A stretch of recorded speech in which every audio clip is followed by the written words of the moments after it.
அல்லேலூயா, அல்லேலூயா. திரியேக தேவனுடைய நாமத்திலே உங்களை வாழ்த்தி வரவேற்கிறேன்.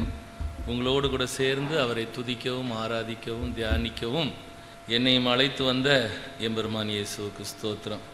ஏசாயா தீர்க்க தரிசன புஸ்தகம் 30ஆம் அதிகாரம், ஏசாயா 30ஆம் அதிகாரம் 19ஆம் வசனம்.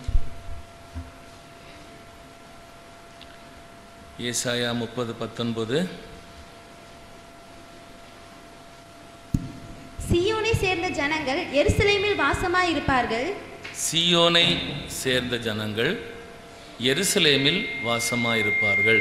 இனி நீ அழுது கொண்டிராய், இனி நீ அழுது கொண்டிராய். உன் கூப்பிடுதலின் சத்தத்துக்கு, உன் கூப்பிடுதலின் சத்தத்துக்கு அவர் உருக்கமாய் இறங்கி, அவர் உருக்கமாய் இறங்கி அதை கேட்டவுடனே, அதை கேட்டவுடனே உனக்கு மறு உத்தரவு அருளுவார். உனக்கு மறு உத்தரவு அருளுவார். இனி நீ அழுது கொண்டிராய், இனி நீ அழுது கொண்டிராய். உன் கூப்பிடுதலின் சத்தத்துக்கு அவர் உருக்கமாய் இறங்கி அதை கேட்டவுடனே உனக்கு மறு உத்தரவு அருளுவார். 2-3 தடவை வாசித்தோம். 2 பேர் தான் ஆமேன்னு சொன்னாங்க. உம்முடைய வார்த்தை கிடைத்தவுடன் உட்கொண்டேன் அப்படின்னு வசனம் சொல்லுது. எனக்கு தெரிஞ்சு அந்த 2 பேர் தான் இந்த வாக்குத்தத்தத்தை சுதந்திரிச்சிருக்கிறாங்கன்னு நான் விரும்புகிறேன். மற்றவங்கெல்லாம் வேற யாரோ எங்கேயோ யாரோ ஏதோ பேசுகிறாங்க அப்படின்னு நினச்சிட்டு இருக்கிறாங்க போல இருக்கு. ஏன் உங்கள் வாழ்க்கையில் பிரச்சனைகள் போராட்டங்கள் இன்னும் இருந்துகிட்டே இருக்குதுன்னா, நீங்கள் கர்த்தருடைய வார்த்தையை நம்பலை. அதுக்கு ஆமீன்னு சொல்லக்கூடாது. கர்த்தருடைய வார்த்தையை நம்பலைன்னு சொன்னால் அதுக்கு ஆமீன்னு சொல்கிறது நல்ல சரியான வார்த்தையை ஆண்டவர் சொல்கிறார். என்ன சொல்கிறாருன்னா, உன் வாழ்க்கையில் அழுகை வராதுன்னு அவர் சொல்லலை. இயேசு சொல்லும்போது என்ன சொன்னார்? உலகத்திலே உங்களுக்கு உபத்திரவம் உண்டு, ஆனாலும் திடன் கொள்ளுங்கள், நான் உலகத்தை, சாத்தானை, பாதாளத்தை, மரணத்தை ஜெயித்தேன்னு சொன்னார். அப்போது அழுகை வராதுன்னு இந்த வசனம் சொல்லலை, அழுதுகிட்டே இருக்க மாட்டேன்னு சொல்கிறார். அழுதுகிட்டே இருக்க மாட்டேன்னு சொல்கிறார். ஒரு பிள்ளை பிறக்கும்போது அழலைன்னா அதை தலைகீழாக தொங்க விட்டு கிள்ளி விட்டாது அதை அழ வைக்கணும். அழுதாதான் அது பிள்ளை. இப்போ உபத்திரவம், பிரச்சனை, போராட்டம் இல்லாத வாழ்க்கை உலகத்தில் கிடையவே கிடையாது. இப்போ இந்த நாளில் கர்த்தர் என்ன சொல்கிறாருன்னா, உனக்கு பசிக்குதா, உனக்கு பண தேவை இருக்குதா, உனக்கு சுகம் இல்லாமல் இருக்குதா, சமாதானம் இல்லாமல் இருக்குதா, என்னை நோக்கி கூப்பிடு, நான் உனக்கு உருக்கமாக இறங்கி அதை கேட்ட உடனே உனக்கு மறு உத்தரவு அருள்வேன். ஒரு விசை தலைகளை தாழ்த்தி கண்களை மூடி நீர் பேசும், நாங்கள் கேட்கிறோம். இந்த மனுஷன் எங்களோடு பேசக்கூடாது, உம்முடைய மெல்லிய சத்தத்தை கேட்கும்படி எங்கள் செவியையும் எங்கள் இருதயத்தையும் நாங்கள் திறந்து தருகிறோன்னு சொன்னால், நீ விரும்புகிறபடியே உனக்கு ஆக கடவுன்னு சொல்லுகிற கர்த்தர் அவர் பேசுவார். கண்களை மூடி ஜெபம் பண்ணு, கண்ணை மூடி ஜெபம் பண்ணுங்க. மனுஷனை பார்க்காதீங்க, தேவனை பாருங்க. இருக்கிற இடத்துல ஒரு அரை இன்ச்சாவது தலையை தாழ்த்தி, இது அவருடைய பாதஸ்தானம், இது அவருடைய பாத பீடம், இது அவருடைய ஜெப வீடு, இங்கே அவரை பார்க்கறதுக்காக வந்திருக்கிறோம்.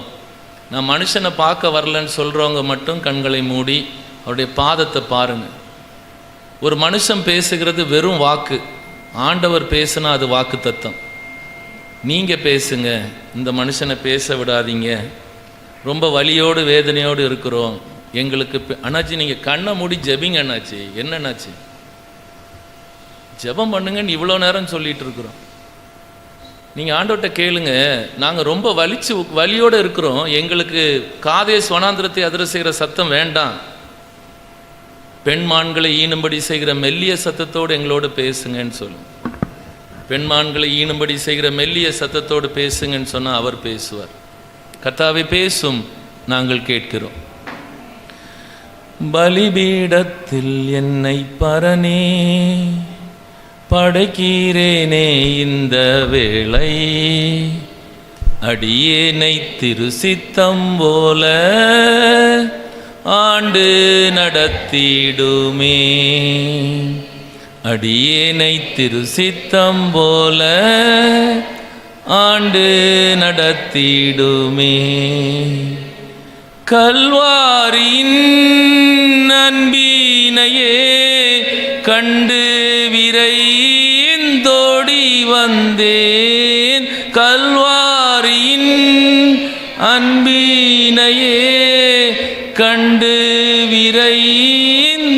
ஓடி வந்தேன் கழுவும் முந்திரு இரத்தத்தாலே கரை நீங்க இருதயத்தை கழுவும் முந்திரு இரத்தத்தாலே கரை நீங்க இருதயத்தை. இந்த ஸ்தலத்திலே செய்யப்படும் ஜெபத்திற்கு என் கண்கள் திறந்தவைகளும் என் செவிகள் கவனிக்கிறவர்களுமாயிருக்கும் என்று சொல்லி இந்த ஸ்தலத்தை உம்முடைய பரிசுத்த ஆலயமாய் அங்கீகரித்து பரிசுத்தப்படுத்தி இதில் வாசம் செய்யும்படி இறங்கி வந்திருக்கிற எங்கள் அன்பின் தகப்பனே, எங்கள் கண்மலையும் எங்கள் மீட்பருமாயிருக்கிற கர்த்தாவே, அடியனுடைய வாயின் வார்த்தைகளும் வந்திருக்கிற நம்முடைய பிள்ளைகள் எங்கள் ஒவ்வொருவருடைய இருதயத்தின் தியானமும் உம்முடைய சமூகத்திலே உமக்கு பிரீதியாக இருப்பதாக. எங்களுக்காகவும் பிறந்து எங்களுக்காகவும் மரித்து எங்களுக்காகவும் உயிர் தெழுந்து இன்றும் வந்திருக்கிற எங்கள் ஒவ்வொருடைய வாழ்க்கையிலும் காணப்படுகிற அழுகையை ஆனந்த களிப்பாய் மாற்றும்படி உம்மிடத்தில் வேண்டிக் கொண்டிருக்கிற நம்முடைய குமாரனாய் எங்கள் ஆண்டவரும் அருமை இரட்சகருமாய் இந்த திருச்சபையை தம்முடைய சுய இரத்தத்தால் சம்பாதித்த எங்கள் மணவாளனும் மீட்பருமாய் இருக்கிற அருமைநாதர் இயேசு கிறிஸ்துவின் நாமத்தில் ஜெபிக்கிறோம் பிதாவே. ஆமேன், ஆமேன். இந்த ஆமேன்றதை நிறைய நேரம் சொல்லுங்க. ஆமேன்னு சொன்னால் அப்படியே ஆகும். என் நாமத்தினால எதை இந்த செல்ஃபோனை ஆஃப் பண்ணுங்க, அது உங்களுக்கு வேணால் அது இயேசு பாட்டாக இருக்கும். ஆனால் எங்களுக்கு இந்த ஆராதனை வேளையில் அவருடைய நாமத்தை பிரஸ்தாபடுத்துகிற இடத்துல தான் நான் வருவேன்னு சொன்னாரே தவிர உங்கள் பாட்டு சத்தத்தை கேட்குறதுக்கு அல்லது உங்கள் ரிங்டோன் கேட்குறதுக்கு அவர் வரல. அட்லீஸ்ட் தயவு செஞ்சு இந்த 3 மணி நேர ஆராதனையிலேயாவது நீங்கள் உங்கள் சுயத்தை சாம்பலாக்கி தேவனுக்கு விட்டு கொடுங்க. இங்கே உங்களை கிருபாதார பலியாய் ஒப்புவித்த தேவன்கிட்ட ஜீவ பலியாக ஒப்பு கொடுங்க. இந்த ஒரு நாளில் உண்மையாக நீ இருந்தீன்னா மீதம் இருக்கிற 6 நாளுக்கும் கர்த்தருனே அதிகாரியாக வைப்பார். இந்த கொஞ்சத்தில் கூட உன்னால் உண்மையாக இந்த அதிலும் ஒரு 3 மணி நேரம் ஆராதனையில் கூட உன்னால் செல்ஃபோனை ஆஃப் பண்ணி தூக்கி தூர போட்டுட்டு ஆலோசனை கர்த்தாவாக இருக்கிற தேவன்கிட்ட திரும்ப முடியலன்னா என்னைக்கு ஜெயிக்க போகிற நீ எல்லாம்?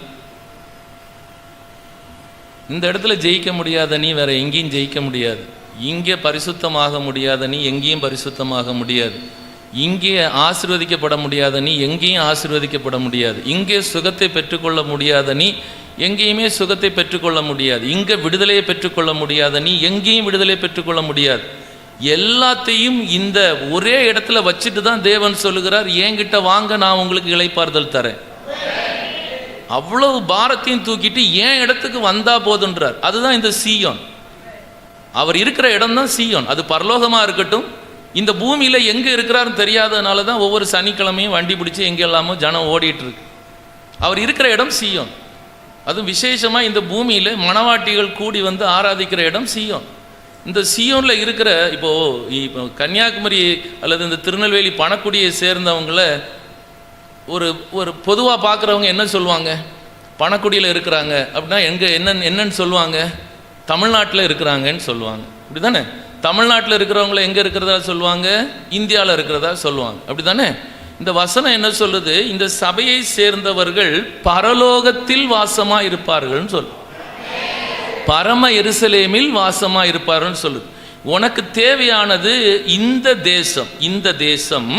இந்த தேசம் நீ பயப்படாமல் மகிழ்ந்து களி கூர்ந்தா கர்த்தர் இந்த உலகத்துக்கே பெரிய காரியங்களை செய்வார். தேசம்னா இந்திய தேசத்தை சொல்லல, இந்த இஸ்ரவேல் கோத்திரம் கூடியிருக்கிற இந்த சபை மகிழ்ந்து களி கூர்ந்தா அதுக்கு தான் கர்த்தர் சொல்றார், கர்த்தரிடத்தில் மனமகிழ்ச்சியாயிரு, அவர் உன் இருதயத்தின் வேண்டுதல்களை உனக்கு அருள் செய்வார். தேசம் சொன்னாலோ, மலைன்னு சொன்னாலோ, பர்வதம் சொன்னாலோ, பள்ளத்தாக்குன்னு சொன்னாலோ, பரிசுத்த வேதத்தில் 90% அது தேவனுடைய சபையை, மணவாட்டிகளின் கூடி வருகிற ஆலயத்தை சொல்லுகிறதா இருக்கு. அப்போ இந்த சீயோனை குறித்து முதல்ல உங்களுக்கு தெரியணும். உங்களுக்கு வேதத்தை குறித்து நிறைய காரியங்கள் தெரியும். ஒரு நல்ல ஒரு தலைமைத்துவ போதகரை கர்த்தர் உங்களுக்கு தந்திருக்கிறார். அந்த போதகர்கிட்ட அநேக ஊழியர்களும் படிக்கிறாங்க. அநேக ஊழியர்களுக்கு ஆலோசனை சொல்லுகிற போதகரை கர்த்தர் உங்களுக்கு தந்திருக்கிறார். அதற்காக நன்றி சொல்லுங்க. ஆனால் நீங்கள் இருக்கக்கூடிய இடத்தை குறித்ததான ஒரு தெளிவு, ஒரு நம்பிக்கை, ஒரு விசுவாசம் முதலாவது உங்களுக்கு வரணும். இப்போ நீங்கள் இருக்கக்கூடிய இடம் என்ன இடம்? நிறைய பேருக்கு நம்ம பிறந்த ஊர் அல்லது பிறந்த வீடு பிடிக்காது. ரெண்டாவது, அப்படியே பிடிச்சா கூட அந்த வீட்டுக்கு ஒரு பெரிய மரியாதையெல்லாம் கொடுக்கறதில்ல. என்ன நம்ம வீடு தானே, பார்த்துக்கலாம், நம்ம தானே, நம்ம அப்பா தானே, நம்ம கணவன் தானே, நம்ம மனைவி தானே, நம்ம பிள்ளைகள் தானே, பார்த்துக்கலாம் அப்படிங்கிற ஒரு அசால்ட்டு. ஆனால் அந்த அசால்ட்டு உங்கள் தனிப்பட்ட வாழ்க்கையில் உங்கள் வீட்டில் இருக்கட்டும். இது என்னுடைய வீடு சகல ஜனத்துக்கும் ஜெப வீடு, என் ஜெப வீட்டில் அவர்களை மகிழ பண்ணுவேன்னு சொன்ன கர்த்தருடைய வீடு. இப்போ இந்த வீட்டில் பணிந்து குனிந்து தான் முழங்கால் படிடணும். இங்கே நடுக்கத்துடனே தான் களி கூறணும். இங்கே சந்தோஷப்படுறதுக்கு ஒரு லிமிட் இருக்குது. இந்த இடத்துல ஆரவாரம் பண்ணி பாடி துதிக்கிறதுக்கு ஆராதிக்கிறதுக்கு ஒரு லிமிட் கர்த்தர் வச்சிருக்கிறார். இப்படி தான் நடக்கணும், இப்படி தான் நிற்கணும், இப்படி தான் பேசணும், இப்படி தான் தொடணும், இப்படி தான் சிரிக்கணும், இப்படி தான் அழணும், எல்லாத்துக்குமே ஒரு லிமிட் வச்சிருக்கிறார். வேதத்தை வாசித்து பார்த்தீங்கன்னா தெரியும். சில நேரத்தில் வாயை மூடிட்டுருன்னு சொல்லுவார், சில நேரத்தில் வாயை விரிவாக தரேன்னு சொல்லுவார், சில நேரத்தில் சத்தமிட்டு கூப்பிடுன்னு சொல்லுவார், சில நேரத்தில் மௌனமாக இருன்னு சொல்லுவார். இதெல்லாம் வெளியில் உலக பிரகாரமான காரியத்துக்கு சொல்ல மாட்டார். சபையில் மட்டும்தான் இந்த மாதிரியான ஆலோசனைகளை கர்த்தர் சொல்வார். இப்போது நீங்கள் தெரிந்து கொள்ள வேண்டிய ஒரு காரியம், நீங்கள் இருக்கக்கூடிய இடம் ரொம்ப முக்கியமான ஒரு இடம்.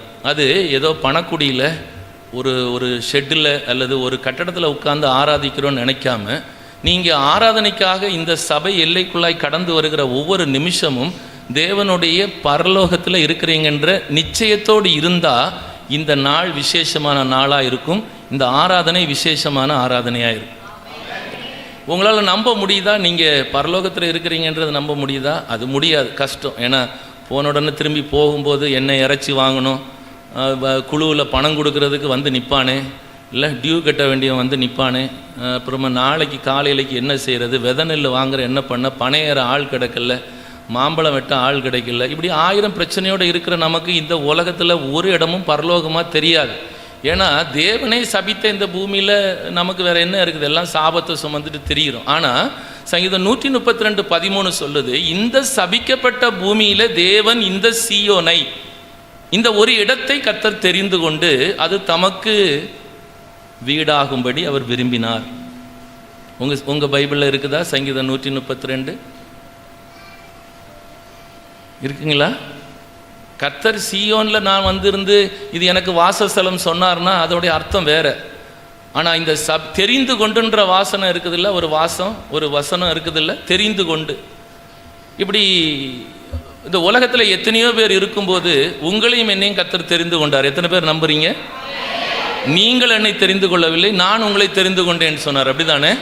இந்த சபிக்கப்பட்ட மக்களுடைய மத்தியில் கர்த்தர் உங்களையும் என்னையும் தெரிந்து கொண்டிருக்கிறார். அல்லேலூயா. அதே போல் இந்த சபிக்கப்பட்ட பூமியிலே கர்த்தர் தெரிந்து கொண்ட ஒரு நல்ல இடம்தான் சீயோன். ஆனால் இந்த இடத்த முதல்ல உங்களால் ஏற்றுக்கொள்ள முடியாது. அப்புறமா நான் பரலோகத்துக்கு நீங்கள் எப்படி அதை மாறுறீங்கன்னு நான் சொல்லித்தரேன். முதல்ல இந்த இடம் எங்கே இருந்தது தெரியுமா? இந்த திருச்சமய அமைப்பு எங்கே தொடங்குச்சு தெரியுமா? ஏதேனில் தொடங்குச்சுது. மனிதன் தனிமையாக இருப்பது நல்லதல்லன்னு சொல்லி ஏற்ற துணையாக ஏவாளை கொடுத்தாரு நம்ம நம்புகிறோம். இல்லை, ஏற்ற துணையாக அவர் நமக்கு இருக்கிற இடம்தான் சபை. ஏன் ஒத்துக்கல? நீங்கள் ஒரு வேளை இப்போ தான் படிக்க ஆரம்பிக்கிறீங்கன்னு நினைக்கிறீங்க. சரி, படிங்க, நல்லா படிங்க. கர்த்தர் சபையை போஷித்து காப்பாற்றுகிறார். எத்தனை பேர் நம்புறீங்க? இந்த வசனம் ஏன் சொன்னார்? கர்த்தர் சபையை போஷித்து காப்பாற்றுகிறார். ஏதேனில் அப்படி தான் அவர் காப்பாற்றினார். அல்லேலூயா. ஏதேனில் எப்படி செஞ்சார்? சகல விருட்சங்களின் கனியையும் நீ புசிக்கலாம், ஒன்றை மட்டும் விட்டுரு அப்படின்னு சொன்னார். சொன்னாராப்பா? சரி, அந்த சப்ஜெக்டுக்குள்ளாலேயே நான் போகலை. இன்றைக்கு நான் பேச வந்திருக்கிறது, இந்த இடத்துல இருந்தால் உன் அழுகையை கர்த்தர் ஆனந்த களிப்பாய் மாற்றுவார். அப்படி யாருக்கெல்லாம் மாற்றினார்ன்றதை தான் நான் சாட்சியோடு சொல்ல வந்திருக்கிறேன். வசனத்தின் சாட்சியோடு சொல்ல வந்திருக்கிறேன், என்னுடைய சாட்சியை சொல்ல வரலன்னு. இப்போ உங்களுக்கு எனக்கு தெரிய வேண்டியது, நீங்கள் இருக்கக்கூடிய இடம் எப்படி சீயோன் என்கிற பெயர் வந்தது, இதில் இருக்கிறதுனால நீங்களும் நானும் எத்தனை பெரிய ஒரு அந்தஸ்தை பெற்றிருக்கிறோம். இதில் இருக்கிறதுனால நம்ம தலையில் இருக்கிற முடி கூட கீழே விழணுன்னா அவருடைய சித்தம் இல்லாமல் விழாது. அப்படிங்கிற எண்ணம் உங்களுக்கு வரும்படியாக இது ஒரு என்ன சொல்கிறதுன்னா மூல உபதேசத்தில் ஒரு அடிப்படையான பாடம்னு கூட சொல்லலாம். இந்த பாடத்தை தான் நான் சொல்லி கொடுத்துட்டு போக விரும்புகிறேன். அது பிரசங்கமாக, உபதேசமாக, போதகமாக அதெல்லாம் எனக்கு தெரியாது. ஆனால் எனக்கு தெரிஞ்சதை நான் சொல்லிடணும். அறிவிக்கப்படாவிட்டால் எப்படி கேள்விப்படுவார்கள்? இன்றைக்கு இந்த வசனத்தை கேட்டுட்டு ஒரு குடும்பமாவது சனிக்கிழமைக்கு வண்டி பிடிச்சி தூத்துக்குடிக்கு போகாமல் இருந்துருச்சுன்னா நானும் ஜெயிச்சிட்டேன், என் ஆண்டவரும் ஜெயிச்சிட்டாருன்னு அர்த்தம். கர்த்தர் பெரியவர். நிறைய பேருக்கு தெரியுது. வாடகைக்கு வண்டி பிடிச்சி போன மாதம் வாடகை இன்னும் பாக்கி கொடுக்காமலே இந்த மாதம் வரைக்கும் புக்கு பண்ணியிருக்கிறதுனால உங்களுக்கு தெரியும் நான் என்ன சொல்ல வந்தேன்னு சொல்லி. ஆனால் கர்த்தர் எங்கே இருக்கிறார்னு வசனம் சொல்லுது? தம்முடைய பரிசுத்த ஆலயத்தில் இருக்கிறார். அவர் வேற எங்கேயும் இருக்க மாட்டார். பரலோகத்தை விட்டால் இந்த சபிக்கப்பட்ட பூமியில் இந்த சீயோனில் தான் அவர் இருப்பார். இந்த சீயோனில் தான் இரவும் பகலும் விழித்திருக்கக்கூடிய ஒரு ஜாமக்காரனை நான் ஏற்படுத்தி வைத்திருக்கிறேன்னு கர்த்தர் சொன்னார். வேறு எந்த இடத்துலையும் இப்படி ஒரு அமைப்பு இருக்கார். கர்த்தர் பெரியவர். ஆமேன், ஆமேன், ஆமேன். நான் இப்போ என்ன சொல்லி ஆமேன்னு சொல்ல சொன்னேன்? கர்த்தர் பெரியவர்னு சொன்னது கூட உன்னால் ஆமேன்னு சொல்லலைன்னா எவ்வளோ கஷ்டம். இப்போ உன் வாழ்க்கையில் நீ பெரிய ஆள்னு நினச்சிட்டு இருக்கிற, இல்லைன்னா வேறு யாரையோ பெரிய இடத்துல நீ வச்சிருக்கிறேன்னு அர்த்தம். இல்லாட்டா கர்த்தர் பெரியவர்னு சொன்னதுக்கு நீ ஆமேன்னு சொல்லியிருக்கணும்.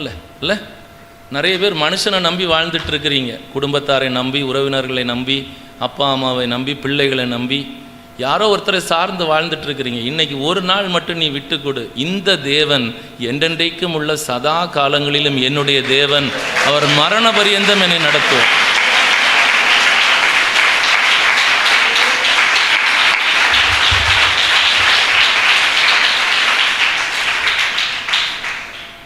ஏதேன் திருச்சபை தான் ஆதி திருச்சபை. அங்கே தவறு நடந்துச்சு, துரத்தப்பட்டாங்க. உங்களுக்கு நல்லா தெரியும். துரத்தப்பட்ட பின்பு அவருக்கு ஆண்டவருக்கு பெரிய ஒரு வருத்தம் என்னென்னா, ரொம்ப விசேஷமான ஒரு தெய்வம் நம்ம தெய்வம். இந்த தெய்வத்தை பெற்ற ஜாதி உலகத்தில் வேறு எதுவும் இல்லைன்னு சொல்லி வசனம் சொல்லு. இவ்வளோ பெரிய மகத்துவமான வல்லமை உள்ளான இரக்கத்தில் ஐஸ்வர்யமுள்ள தெய்வத்தை பெற்ற ஜாதி ஜனம் உலகத்தில் வேறு எதுவுமே இருக்காது. ஏன் தெரியுமா? அவருக்கு பெரிய வருத்தம். அவர் பகலிலே குளிர்ச்சியான வேளையிலே ஏதேன் தோட்டத்திலே உலாவுகிற தேவன். திருச்சபையில் எப்போ வந்து உலாவ வந்தார்? எல்லா நாளும் எல்லா நேரமும் வரல. ஆதியாகமம் 3ஆம் அதிகாரம் வாசித்திருக்கீங்க தானே? பகலிலே குளிர்ச்சியான வேளையில் வந்தார். அந்த சிஸ்டமே தப்பாயிடுது. பகலில் குளிர்ச்சி வரவே கூடாது. அதுக்காக தான் பகலுக்கு பெரிய சுடரான சூரியனை உண்டாக்கி வைத்தார். ஆனால் பொய் சொல்லாது வசனம், பொய் சொல்லாது வசனம், பொய் சொல்லவே சொல்லாது. அவர் எப்போ மணவாட்டியை தேடி வருகிறார்? அதிகாலை அல்ல, சாயங்காலம் அல்ல, ராத்திரி அல்ல, பகலிலே குளிர்ச்சியான வேளை. அப்படி வர்றதுக்கு வாய்ப்பே கிடையாது. ஆனால் பொய் சொல்லுவாரா தேவன்? பொய் சொல்ல மாட்டார். அப்போது இந்த தேவன் என்ன சொல்ல வர்றாருன்னா, உன்னையும் என்னையும் சந்திப்பதற்காக அவர் ஓய்ந்து பூரித்திருந்த அந்த ஓய்வு நாளை பகலிலே குளிர்ச்சியான நாளாய் மாற்றுகிறார். எதுக்கு? 6 நாள் என் பிள்ளை ஓடி உழைச்சி களைப்படைந்து இருக்கிறான். நமக்கு கொடுக்கப்பட்ட வேலை என்ன? மண்ணை பண்படுத்துவதும் பாதுகாப்பதும். நீ நினைக்கிற பணக்குடி மண்ணை பிக்காசி போட்டு மண்வெட்டி போட்டு நல்லா வெட்டி தோண்டி அங்கே ஏதாவது பூவோ அல்லது கடலையோ பயிரோ ஏதாவது போட்டால் அதில் நல்லபடியாக கூலி தருவார் அப்படின்னு நினைக்கிற. அது அல்ல வேலை. உனக்கும் எனக்கும் ஆதாமுக்கும் ஏவாளுக்கும் கொடுக்கப்பட்ட வேலை தான், ஒரே வேலை தான். மண்ணை பண்படுத்துவதும் பாதுகாப்பதும். மண்ணை பண்படுத்துவதற்காக தான் தேவன் உனக்கு வேதத்தை கொடுத்துருக்கிறார். நம்ப மாட்டேங்கிறியே? மண்ணுன்னா நீ என்ன நினைக்கிற? பணக்குடி மண்ணுன்னு நினைக்கிற. ஆனால் தேவன் எப்படி பார்க்குறாருன்னா, நம்முடைய உருவம் என்னதென்று அவர் அறிந்திருக்கிறார். நாம் மண்ணென்று நினைவு கூறுகிறார். மண்ணாக இருக்கிற உன்னையும் என்னையும் இந்த வசனங்களை கொண்டு குணமாக்குகிறதும், வசனத்தை அனுப்பி குணமாக்குகிறதும், பண்படுத்துகிறதும், உன்னுடைய ஜெபத்தின் மூலமாய் உன்னையும் உன் குடும்பத்தையும் சமுதாயத்தையும் பாதுகாப்பதும் தான் உனக்கும் எனக்கும் கொடுத்த வேலை. இந்த சோறு திங்கிறது, மண்வெட்டி எடுத்துகிட்டு 100 நாள் வேலை திட்டத்துக்கு போகிறது அல்லது பிஸ்னஸ் பண்ணுறது, இதெல்லாம் கொசுறு. ஒரு 100 ரூபாய்க்கு காய்கறி வாங்கினா கொஞ்சம் போல் கொத்தமல்லி கருவேப்பிலை முன்னாடி போடுவாங்க, கொசுருன்னு சொல்லி. அது மாதிரி நீ உழைக்கிறது, சம்பாதிக்கிறது, சொத்து சேர்க்கறதெல்லாம் கொசுரு. இந்த உலகத்தில் அவரை ஏற்றுக்கொண்ட பிள்ளைகள் எத்தனை பேர்களோ அத்தனை பேருக்கும் கொடுக்கப்பட்ட வேலை. சங்கீதம் 144:1 சொல்லுது, என் கைகளை போருக்கும் என் விரல்களை யுத்தத்துக்கும் படிப்பிக்கிற பழக்குவிக்கிற கர்த்தாவே உமக்கு ஸ்தோத்திரம். உன் கைக்கு விரலுக்கு கொடுத்துக்கப்பட்டிருக்கிற ஒரே ஒரு வேலை ஜெபமும் வேதம் வாசிக்கிறது தான். உன் கைகளின் போர் என்று சொல்லுகிறது. யாக்கோபு நெடுமுழங்காலில் நின்று ஜெபித்தான்ல, போராடி. அந்த ஜெபந்தான் உன் கைகளுடைய போர். உன்னுடைய பிரச்சனை யாரோட? இந்த உலகத்தில் உள்ளவர்களோட அல்ல. யாரோடு இருக்குது? அந்தகார லோகாதிபதிகளோடு உன்னுடைய போராட்டம் இருக்கிறபடியால் நீ நெடுமுழங்கால நின்று ஜெபிக்கிற அந்த 1 மணி நேரத்தில் நீ உண்மையாக இருந்தால் மீதம் இருக்கிற 23 மணி நேரத்துக்கும் கர்த்தர் உன்னை அதிகாரியாய் வைப்பார். ஆனால் அதில் உன் விரல்களின் யுத்தம்னு சொல்லியிருக்கிறார் இல்லையா? அதுதான் வேத தியானம். வேதத்தை கேளாதபடி தன் செவியை விளக்கிறவருடைய ஜபம் கர்த்தருக்கு அருவருப்பானது. இன்றைக்கெல்லாம் 72 மணி நேரம் சங்கிலி ஜபம். என்ன ஜபிக்கிறோம், எதுக்கு ஜபிக்கிறோம் இல்லாமல் சும்மா ஒவ்வொரு மணி நேரம் ஒவ்வொரு சபையாக வந்து அந்த காரியத்துக்காக தலைவரை மாற்றுங்க, அவரை செய்யுங்க, இதை கொண்டு வாங்க, அதை கொண்டு வாங்கன்னு ஜபிக்கிறோம். ஆனால் அந்த 1 மணி நேரத்தில் ஏதாவது வசனம் அங்கே கேட்கப்படுதானா? இல்லை. எல்லாருடைய சுயம்தான் வெளிப்படுது. ஆனால் வேதத்தை கேளாதபடி தன் செவியை விலக்கருடைய ஜெபம் கர்த்தருக்கு அருவருப்பானது. ஸோ மண்ணை பண்படுத்தி பாதுகாக்கிறதை குறித்து நான் உனக்கு சொல்லிட்டேன். இந்த வேலைகளெல்லாம் அவன் எந்த குறையும் வைக்கல. அவனுடைய பெரிய பிரச்சனை என்னென்னா பயம்தான் பிரச்சனையாக இருந்துச்சு. அப்பா தானே உண்டாக்குனவர், அப்பா தானே மண் எடுத்து பிசைஞ்சி எலும்பை உருவாக்கி நரம்பு சதையை வச்சு தோலை உண்டாக்கி அவனுக்குள்ளால சுவாசத்தை ஊதி அவனை ஜீவாத்மாவை மாற்றின அவன் தகப்பங்கிட்ட ஒரு வார்த்தை கேட்டிருக்கலாம், அப்பா உமக்கு விரோதமாகவும் பரத்துக்கு முன்பாகவும் பாவம் செய்தேன், இனி உங்கள் வேலைக்காரனா இங்கே வச்சுக்கிட்டா போதுன்னு சொல்லியிருந்தா என்ன செஞ்சிருப்பாரு? வேலைக்காரன் கூப்பிட்டுருக்கவே மாட்டார். கட்டி பிடிச்சி முத்தம் கொடுத்து, இழந்து போன பரிசுத்த வஸ்திரத்தை கொடுத்து, இழந்து போன அதிகார மோதிரத்தை கொடுத்து, வேறு விரித்து எடுக்கப்பட்ட வாழ்க்கைக்கு அடையாளமான பாதரட்சையை 6000 வருஷத்துக்கு முன்னாடி ஆதாமுக்கு கொடுத்து இன்றைக்கும் ஏதேனில் வாழுகிற ஒரு நல்ல கிருபையை கொடுத்துருப்பார். ஆனால் அவருடைய சத்தத்துக்கு கீழ்ப்படியாமல் போகும்போது வாழ்க்கையில் வருகிறது பயம். அதனால தான் வெளிப்படுத்தின விசேஷம் 21ஆம் அதிகாரம் 8ஆம் வசனத்தில் நரகத்துக்கு போகக்கூடியவருடைய லிஸ்ட்டில் முதல் லிஸ்ட்டு என்ன வருது? பயப்படுகிறவர்கள்னு வருது. சரி, இப்போ அங்கே இருந்து மனுஷன் துரத்தப்படுறான். ஆனால் கர்த்தர் பார்க்குறாரு, உலாவனமே பகலிலே குளிர்ச்சியான வேளையில் உலாவனமே. இந்த பகலிலே குளிர்ச்சியான வேலைன்னு சொன்னனே, இதை எப்படி ஒரு சாட்சியோட சொல்லுகிறது? மன்னா எடுக்கப்படுகிற ஒவ்வொரு நாளும் வெயில் ஏறின உடனே உருகி போயிடும். படிச்சிருக்கீங்களா? மன்னா படிச்சிருக்கீங்களா? யாத்ராகமும் லேவியராகமும் எண்ணாகும் உபாகமத்தில் எல்லாம் அதனை குறித்த சாட்சிகள் வந்திருக்கும். மன்னா வெயில் ஏறினா உருகிரும். ஆனால் ஓய்வு நாளுக்காக எடுக்கப்படுகிற மன்னா ஓய்வு நாள் முடிகிறது வரைக்கும் வெயில் ஏறின பிறகும் உருகாது. 6 லட்சம் புருஷர்கள் 2 பிள்ளைங்க ஒரு மனைவியின் கணக்கு பண்ணால் கூட 24 லட்சம் பேர். நிறைய அடிமைகள் வந்திருப்பாங்க, அதெல்லாம் விட்டுருங்க. குறைஞ்சபட்சம் 25 லட்சம் பேருக்கான மன்னா வெயிலில் உருகி போகாமல் ஃப்ரிட்ஜில் வச்சது மாதிரி அவ்வளவு தூரத்துக்கு குளிராக இருக்கும்படிக்கு அங்கே என்ன அற்புதம் நடந்துச்சு? அந்த ஒரு நாள் மட்டும் சூரியன் ஏன் தன் வேலையை செய்யாமல் விட்டுருச்சா? இல்லை, சூரியனை விட இன்னொரு சூரியன் உண்டு, நீதியின் சூரியன். அந்த சூரியன் தன்னுடைய சுவாசத்தினால், யோபு 37ஆம் அதிகாரம் 10ஆம் வசனத்தை எடுத்து வாசிச்சு பாருங்க. தேவன் தம்முடைய சுவாசத்தினால் அவர் குளிரை தருகிறார். அவர் என்றைக்கு மணவாட்டியை சந்திக்க அவர் ஆசீர்வதித்து பரிசுத்தமாக்கின அந்த ஓய்வு நாளில் அவர் இந்த பூமியிலே அவருடைய தோட்டத்துக்கு, அவருடைய வீட்டுக்கு, அவருடைய மணவாட்டியை பார்க்க சந்திக்க வருகிற அந்த வேளை பகலிலே குளிர்ச்சியான வேளை. இந்த நாள் ரொம்ப விசேஷமான நாள். அதனால தான் ஏசாயா 58:13-14 இந்த நாளில் உன் சொந்த பேச்சை பேசாத. நான் ஏன் ஃபோன் சத்தம் வந்த உடனே நான் கோவப்பட்டேன்? இன்றைக்கு நல்லாக முடியும், இந்த இடத்துல நீ ஜெயிக்க முடியலன்னா வேற எங்கேயும் ஜெயிக்க முடியாதுன்னு ஏன் நான் கோவப்பட்டேன்? இந்த ஒரு நாள் உன் சொந்த பேச்சை பேசாத. நீங்கள்லாம் சொல்லலாம், இல்லைங்க இது ரொம்ப அட்வான்ஸாக போயிட்டு இருக்குதுங்க, இங்கே நம்ம அப்டேட் ஆகிட்டு இருக்கணும், இன்றைக்கும் நம்ம வேலை செஞ்சால் தான் குடும்பத்தை காக்க முடியும். இல்லை, அப்படியெல்லாம் சொல்லவே இல்லை. இந்த வேதத்தை நம்புகிறேன்னு சொன்னால், இந்த வேதத்தை நம்புகிறவன் இந்த உலகத்துக்குள்ள டயலாக்லாம் சொல்லக்கூடாது. கர்த்தர் மேல் உன் பாரத்தை வைத்து விடு, அவர் உன்னை ஆதரிப்பார். இதை நம்பாதவங்க இந்த நாளில் வேலைக்கு போங்க. எனக்கு இயேசு தெய்வம் இல்லைங்க, நான் இந்த உலகத்தில் நான் கஷ்டப்பட்டு தான் எங்கள் அப்பா வச்சுட்டு போன கடனை அடைக்கணும்னு நினைக்கிறவங்க தயவு செஞ்சு இங்கே உட்காராதீங்க. உங்கள் வேலையை பார்க்க நீங்கள் போங்க. இங்கே இருந்தால் ஒன்று அனலாயிரு, இல்லாட்டா குளிராயிரு. ஒன்று ஊழியத்தில் ஊழியனா நெல்லு, இல்லாட்டா சும்மா வச்சு இங்கே இரு. அப்படி இருந்தால் உன்னை வாந்தி பண்ண மாட்டார், உன்னை மணவாட்டினே சொல்லிக்கிட்டு இருப்பார். இல்லாட்டா மணவாட்டின்னு உன் பேரை உச்சரிக்க மாட்டார். அதுதான் வாந்தி பண்ணுறது. நீ இங்கே உட்கார்ந்துட்டு இருந்தா ஒரு காலம் வரும், உனக்கு பாட்டு பாடுற மாதிரி கால நேரம் வரும். அதெல்லாம் நான் சொல்ல வரல.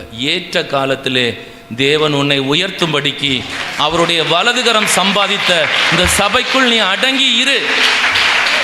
இந்த வலதுகரத்தால் தேவன் சம்பாதித்த இந்த சபைக்குள், இந்த பர்வதத்துக்குள் நீ அடங்கி இரு.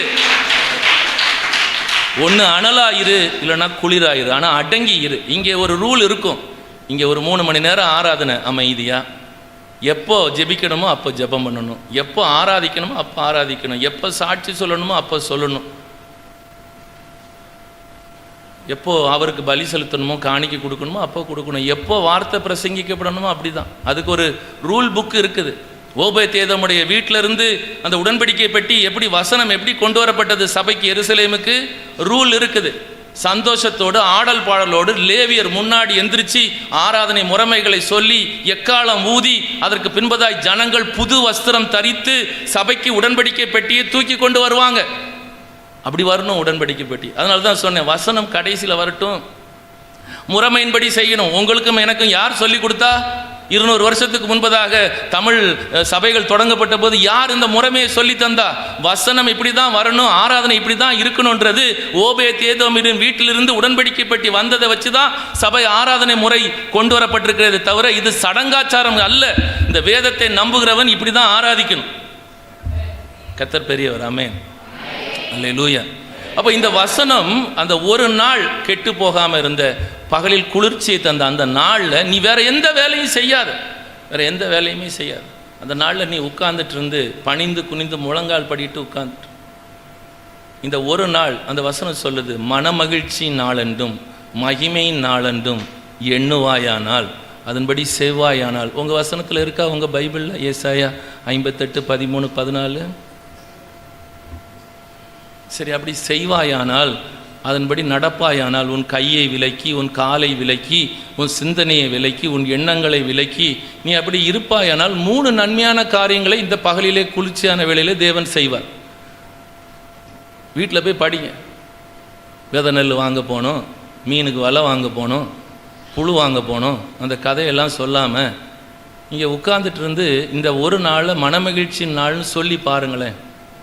இந்த ஒரு நாள் என் தேவன் ஓய்ந்து பூரித்திருந்தார், நானும் ஓய்ந்து பூரித்திருக்க போகிறேன் அப்படின்னா சும்மா சாப்பிட்டு தூங்குறதல்ல. இந்த ஒரு நாளை சந்தோஷமாக ஆடி பாடி ஆராதித்து காலையிலேருந்து ராத்திரி வரைக்கும் சபையில் ஆராதனைகள் நடந்து, சிறுவர் ஊழியம், பெண்கள் ஊழியம், வாலிபர் கூட்டம், அப்புறமா இரவு ஆராதனை, அப்படியோடு இந்த ஆராதனையை முடிச்சு பாருங்கள். இந்த நாளை முடிச்சு பாருங்கள். மிச்சம் இருக்கிற 6 நாளும் நீங்கள் ஜேன்னு இருக்கு. அதுக்கு வசன ஆதாரம் தான் நான் இப்போ சொன்னேன். அதுக்கு வசன ஆதாரம் தான் 14ஆம் வசனம். உண்மையாக இந்த நாளில் நீ இருந்தால் இந்த 6 நாளில் நீ எப்படி தெரியுமா இருப்ப? மனமகிழ்ச்சியாக இருப்பாய். கர்த்தரில் மனமகிழ்ச்சியாக இருப்பார். மனுஷங்கிட்ட நடித்து சிரித்து குலுக்கி மெழுக்கி அந்த மனமகிழ்ச்சி இங்கே சொல்லலை. இங்கே கர்த்தரில் மனமகிழ்ச்சியாக இருப்பாய். அப்படி இருந்தீன்னா உன் இருதயத்தின் வேண்டுதல்களை உனக்கு அருள் செய்வார். இன்னைக்கு வந்து உட்கார்ந்த ஒரு நாளுக்காக நீ கேட்காமலே உனக்கு அருள் செய்வார்னு சொல். வாயை திறந்து நீ பேச வேண்டியதில்லை. இருதயத்தின் எண்ணங்களை ஏக்கங்களை அவர் உனக்கு அருள் செய்வார். அது உங்கள் பைபிளில் இருந்ததுன்னா ஆமேன்னு சொல்லிக்கங்க, அவ்வளோதான். அப்போ 2வது என்ன சொல்கிறாரு? பூமியில் உயர்ந்த இடத்துல நீ என்னதான் எம்பி படித்தாலும் MBBS ஆகாது, ஆக முடியும் இல்லை? ஏன் ஞாயிற்றுக்கிழமைக்கு இது சர்ச்சை முடிச்சுட்டு MBBSக்கு நீட்டுக்கு போனால் என்ன? சாயங்காலம் தானே 1:30 மணிக்கு தானே நீட் எக்ஸாம் இருக்குது, இல்லை 2:20 தானே உள்ள, 2 மணிக்கு தானே உள்ளே விடுறான். ஒரு 11:30 போய் நின்னா தான் ஆகணுமா? ஏன் 1 மணிக்கு முடிச்சுட்டு ஓடி போக முடியாதா? பக்கத்தில் அந்த இடத்துல உனக்கு போட மாட்டானா? நீட் எக்ஸாமுக்கு அப்படி இந்த ஒரு நாளில் இந்த காலையில் 1 மணிலேருந்து 12 மணி வரைக்கும் படித்து தான் நீ வந்து பாஸ் ஆக போறியாக்கும் இல்லை? இல்லை, நீ இங்கே உட்கார்ந்து இந்த ஒரு நாளில் உட்கார்ந்தா பூமியில் ஒன்று ஐக்கிய நாட்டு சபையில் தலைவராக கொண்டு வந்து உட்கார வைக்க உன் தேவனால் முடியும். உன் தேவனால செய்யக்கூடாத அதிசயமான காரியம் ஒன்று உண்டோ? வேண்டிக் கொள்கிறதற்கும் நினைக்கிறதற்கும் அதிகமாய் அவர் கிரியை செய்ய வல்லவர். நீ ஒன்றும் செய்ய முடியாது. நீங்கள் சும்மா இருப்பீர்கள், யுத்தம் கர்த்தருடையது. அப்படி நம்புறவங்க இந்த ஒரு நாளுக்கு கொஞ்சம் முக்கியத்துவம் கொடு. 6 நாள் உலகத்தில் உனக்கு உபத்திரவம் போராட்டம். அந்த இந்த நாள் நான் உலகத்தை மரணத்தை சாத்தானை ஜெயித்தேன் என்று கர்த்தர் சொன்ன நாள். இது மனமகிழ்ச்சி. இந்த ஒரு நாளில் முக்கியத்துவம் கொடுத்து அவர் என்ன தேடி வர்றார். அவர் என்ன தேடி தூர பிரயாணமாய் அந்த சமாரியன் என்ன விழுந்துராம தூக்குவதற்காக வர்றார். எப்படி தூக்க வர்றாரு? பாதம் கல்லில் இடாதபடிக்கு தம்முடைய சுய வாகனத்தின் மேல் ஏற்றி. அவருடைய சுய வாகனம் எது? தம்முடைய தூதர்களை காற்றுகளாக செய்கிற தேவன். அந்த காற்றுகளை அந்த செட்டையில் ஒன்றை தூக்கி உட்கார வச்சு பாதம் கல்லில் இடாதபடிக்கு ஏந்தி கொண்டு போவார். இந்த 6 நாள் நீ எப்படி நடக்க போற? இந்த நாளில் உண்மையாக இருந்தால் பாதம் கல்லில் இடாதபடிக்கு உன்னை ஏந்தி கொண்டு போவார்கள். சிங்கத்தின் மேலும் விரியன் பாம்பின் மேலும் நீ நடந்து பால சிங்கத்தையும் வலு சர்ப்பத்தையும் மிதித்து போடுவாய். இந்த நாளில் தூதர்கிட்ட ஒப்பு கொடுத்துட்டு அவர் சும்மா இருக்க மாட்டார். இங்கே ஏறுகிறவனாக இறங்குகிறவனாக ஒரு தூதன் இருக்கிறான், அவங்கிட்ட உன் ஜெபத்துக்கு பதில் கொடுத்துட்டு சும்மா இருக்க மாட்டார். உன்னை ஏந்திக்கிட்டு போறதுக்கு தூதரை கொடுத்துட்டேன்னு சும்மா இருக்க மாட்டார். ஆபத்தில் நானே அவனோடு இருந்து அவனை தப்புவித்து அவனை கனப்படுத்துவேன். இவ்வளவு பெர்ஃபெக்டா உன்னை கவனிக்கிற ஒரு தேவன் இந்த இடத்துல இருக்கும்போது உனக்கு ஏன் இங்கே வந்து தூக்கம் வருது? உனக்கு ஏன் விழுந்து விழுந்து தூங்குற அளவுக்கு தூக்கம் வருது? இல்லை, ஒரு சின்ன அசதி வந்துருச்சு, 1 மணி நேரம் நின்று ஆராதிச்சோம், இடுப்பு மூட்டு வலியெல்லாம் கலந்து போயிடுச்சு, ஒரு ரெண்டு செகண்ட் அப்படி கண் அசந்துருச்சுன்னா பரவாயில்ல. தூங்குறதுக்காகவே இங்கே வரேன்னா அது கஷ்டம் இல்லை. அது இளைப்பாறுதல் தரும் தேவன் சொன்னதுனால இங்கே ஃபேனு ஏர் கூலர்லாம் வச்சு கூலாக காற்று வருது, அது கஷ்டம் இல்லை. அவர் பார்ப்பார்ல, எல்லா ஜனத்துக்கும் ஜெப வீடுன்னு சொன்னவர் அப்படியே வந்து அசந்து நான் தூங்குறதுக்கான இடம்னு மாற்றும் போது வேதனைப்படுவாரா மாட்டார்? வேதனைப்படுவாரா? உங்கள் வீட்டில் வந்து உட்காந்துட்டு இருந்து 4 பேர் சொந்தக்காரங்க ரொம்ப நேசித்தவங்க வந்து உட்காந்து தூங்கிட்டே இருந்தான்னா ஒரு 3 மணி நேரம் எப்படி இருக்கும் உங்களுக்கு? எப்படிங்க இருக்கும்? நேற்றைக்கு வரைக்கும் உங்களுக்கு தேவைக்கு 1 லட்ச ரூபா பணம் கொடுத்தாரு, அதுக்காக நடு ஹாலில் உட்காந்துருந்து கொரட்டை விட்டு தூங்குனா விட்டு வச்சுருவீங்களா? அடித்து சாத்த மாட்டீங்க, துரத்த மாட்டீங்க? அப்போ இந்த வீட்டுக்கு அதிபதியாக இருக்கிறவருக்கு எப்படி இருக்கும்?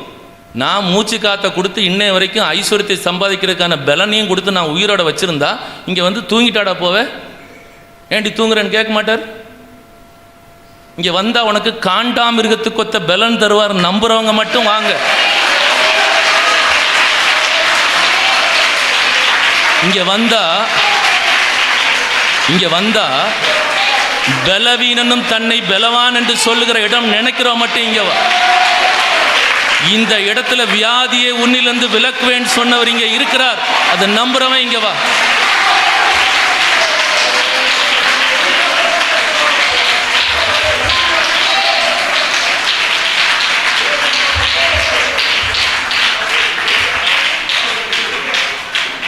உன்னையும் உன் பிள்ளைங்களையும் பூமியில் உயர்ந்த இடத்துல ஏறி இருக்கும்படி செய்வார். அந்த வழிக்கு வேற எவனும் லிஃப்ட் கிடையாது, அந்த இடத்த எவனாலையும் தொடவும் முடியாது. ஆனால் உன்னையும் உன் பிள்ளைகளையும் ஏறி இருக்கும்படி செய்வார் பூமியில் உயர்ந்த இடத்துல.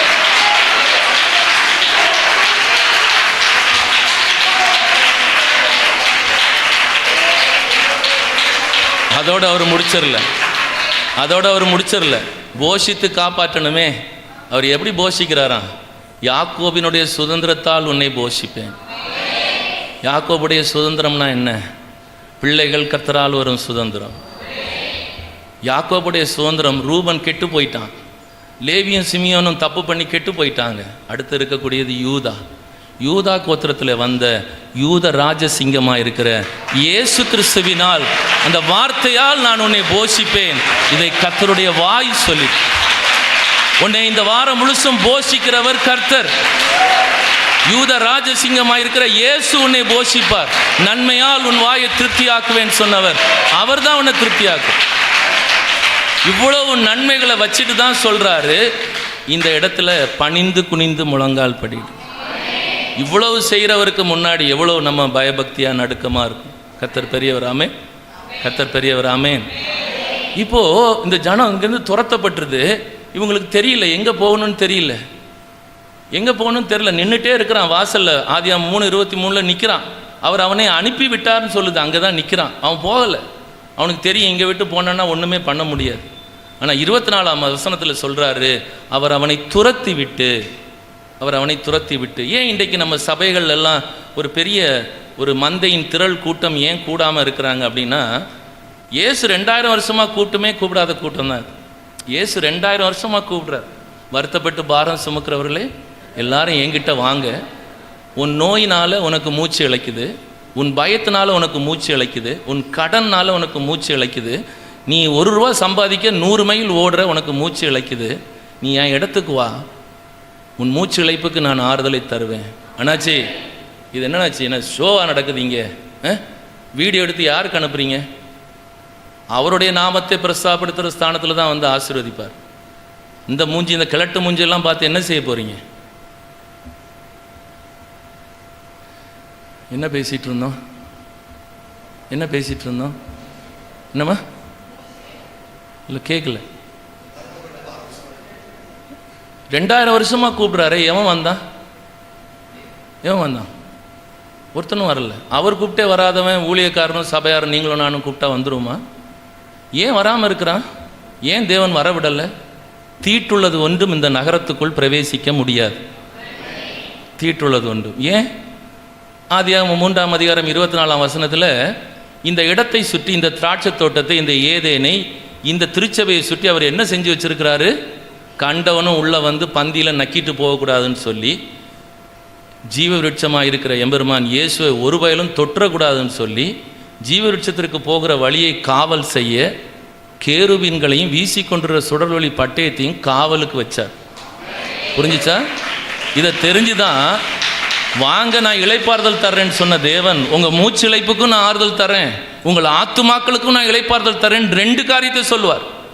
ஒன்று, இங்கே வந்தால் நீ இனி அலைந்து திரிவதில்லை, எல்லாம் இங்கேயே நான் வச்சிருக்கிறேன். 2வது, இங்கேருந்து நான் உனக்கு ஆத்துமாக்களுக்கு இளைப்பாறுதல் தருகிற பரலோகத்துக்கு கொண்டு போவேன் சொன்ன இயேசு யோவான் 6:44 சொல்கிறாரு, என்னை அனுப்பின பிதா ஒருவனை என் இடத்திற்கு, என் சபைக்கு, என் ஆலயத்திற்கு இழுத்து கொள்ளாவிட்டால் தானாய் ஒருவனும் என் இடத்திற்கு வரமாட்டான். ஏன் வர முடியாது? அவரை சுற்றி வைத்திருக்கிற கேருபீன்களும் வீசி கொண்டிருக்கிற சுடரொளி பட்டயம். இந்த இடத்தை நான் ஏன் பரிசுத்த ஆலயம் சொல்கிறேன்? இங்கே என் தேவன் காவலுக்கு வைத்திருக்கிற ஆயிரமான கேருபீன்கள் 24 மணி நேரமும் 2 சட்டையால் கால்களை மூடி, 2 சட்டையால் முகத்தை மூடி, 2 சட்டைகளால் பறந்து இருந்தவரும் இருக்கிறவரும் வருகிறவருமாகிய சர்வ வல்லமையுள்ள சேனைகளின் தேவனாய கர்த்தர் பரிசுத்தர் பரிசுத்தர் பரிசுத்தர் அப்படின்னு சொல்லிட்டே இருக்கிறதுனால இந்த இடம் மகா பரிசுத்த ஸ்தலமா இருக்கு. இந்த இடத்துல என் தேவனுடைய தூதர்கள் உலாவி கொண்டிருக்கிறதுனால், துதித்து கொண்டிருக்கிறதுனால் இது என் தேவனுடைய பரிசுத்த ஸ்தலமா இருக்கு. ஆனால் இந்த இடத்துல அதையும் தாண்டி கேருபீன்கள் மட்டுமல்ல, வீசி கொண்டிருக்கிற சுடரொளி பட்டயத்தையும் வைத்திருக்கிறாரே. ஒருத்தனும் உள்ள வர முடியாது. நம்ம வீட்டில் இருக்கக்கூடிய வெட்டுக்கத்தியே கத்தியே ஒரு 4 பேரை கீறி ரத்தம் பார்க்கணும்னா அண்ட சராசரத்தை சிருஷ்டித்தவருடைய வீசி கொண்டிருக்கிற சுடரொளி பட்டயம் எப்படி இருக்கும்? அதை தாண்டி ஒருத்தனும் உள்ளே வர முடியாது. ஆனால் நீயும் நானும் வந்திருக்கிறோன்னா கிருபை. நீயும் நானும் உள்ளே வந்தது கிருபை. எப்படி உள்ளே வந்தோம்? எப்படி உள்ளே வந்தோம்? வருஷத்துக்கு ஒரு தடவை தான் பிரதான ஆசாரியனே உள்ள நுழைய முடிய இந்த கற்பஸ்தானத்தில், மூலஸ்தானத்தில், கற்ப கிரகத்தில், இந்த மகா பரிசுத்த ஸ்தலத்தில் நீயும் நானும் எப்படி உள்ளே வந்தோம்? உள்ளே வருகிறவன் இடுப்பில் கயிறு கட்டி கயத்தில் மணியை தொங்க விட்டி ஒரு நாயை அனுப்புறது மாதிரி தான் அவனை உள்ளே அனுப்பணும். உங்களுக்காக எனக்காக பழைய ஏற்பாட்டு காலத்தில் பலி செலுத்தின அந்த பிரதான ஆசாரியன் உள்ளே வரும்போது பாதி பேர் செத்துருவான், இழுத்து வெளியே போட்டார்கள். அப்படிப்பட்ட பயபக்திக்குரிய நடுக்கத்துக்குரிய மகா பரிசுத்த ஸ்தலத்தில் அவருடைய கிருபாசன தண்டைக்கு கிட்டி சேர்ந்திருக்கிறோன்னா கிருபை. எப்படி? தகப்பன் தோளில் சுமப்பது போல உன்னை இந்த பர்வதத்தில் என் தேவன் கொண்டு வந்து விட்டு நேற்று கிருபை கிருபை இங்கே நேற்று வரைக்கும் உனக்கு தெரியாது. இன்னைக்கு இந்த ஆராதனையில் நம்ம வந்து உட்காருவோம். இந்த இடத்துல எப்படியோ டெல்லியிலேருந்து ஒரு கிழமை வந்து பிரசங்கிப்பான், நான் கேட்குறதுக்கு போவேன்றது உனக்கு தெரியாது. 1000 பிரச்சனை போராட்டத்துக்கு மத்தியில் அவர் கொண்டு வந்து இங்கே உட்கார வச்சிருக்கிறாருன்னா இங்கே நீ நிர்மூலம் ஆகாமல் இருப்பது கர்த்தருடைய கிருபை. ரொம்ப கவனமாக இருக்கும். இங்கே அடிபட்டுறக்கூடாது. இங்கே அடிபட்டுட்டோன்னா அட்ரஸ் இல்லாமல் போயிடும். இங்கே நிர்மூலமாக, வெளியில் உன் முடிய கூட ஒருத்தனும் தொட முடியாது. நீ இந்த ஆராதனையிலிருந்து புறப்பட்டு போகிற போக்கையும் அடுத்த ஆராதனைக்கு நீ திரும்பி வருகிற வரத்தையும் இது முதற்கொண்டு அவர் என்றென்றைக்கும் காப்பார். அது எப்படி காப்பார்? கர்த்தர் மணவாளன் உன் வலது பக்கத்தில் நிழலாயிருப்பார். பகலிலே வெயிலாகிலும் இரவிலே நிலவாகிலும் உன்னை சேதப்படுத்தார்.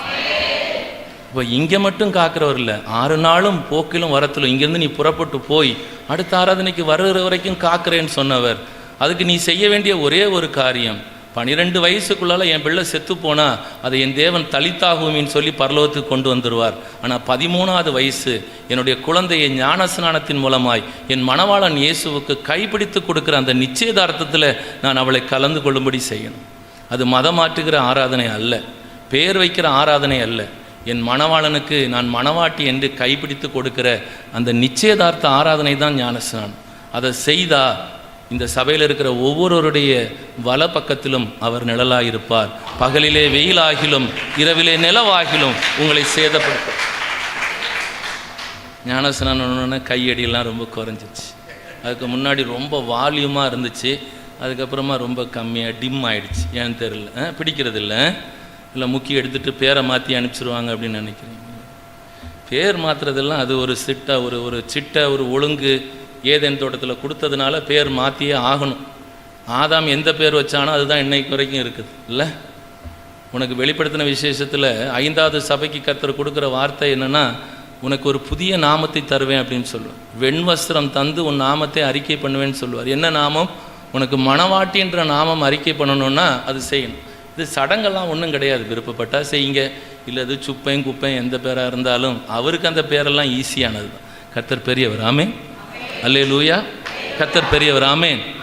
இவ்வளோ பெரிய அந்த ஒரு இடத்துல நீங்களும் நானும் இல்லாமல் போயிட்டோமேன்னு ரொம்ப வருத்தப்பட்டார்.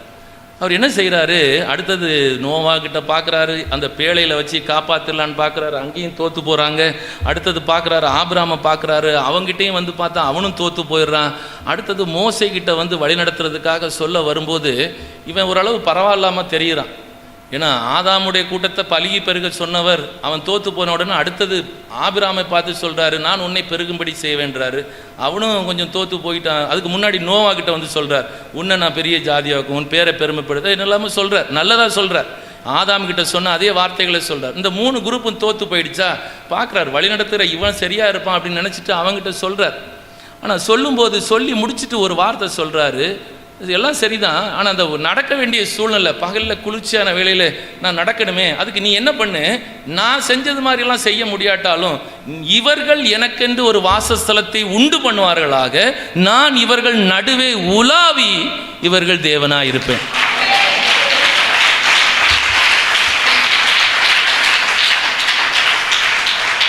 அவரால் சும்மா உட்கார்ந்துட்டு இருக்கவே முடியாது. உன்னை பார்த்த உடனே அவருக்கு என்ன தோணும் அப்படின்னா, உங்ககிட்ட வந்து மணவாட்டியே நீ எப்படி இருக்கிறாய் அப்படின்னு கேட்கறதுக்கு தான் அந்த பகலில் குளிர்ச்சியான வேளையில் வரார். எப்படி எதுக்கு வராரு?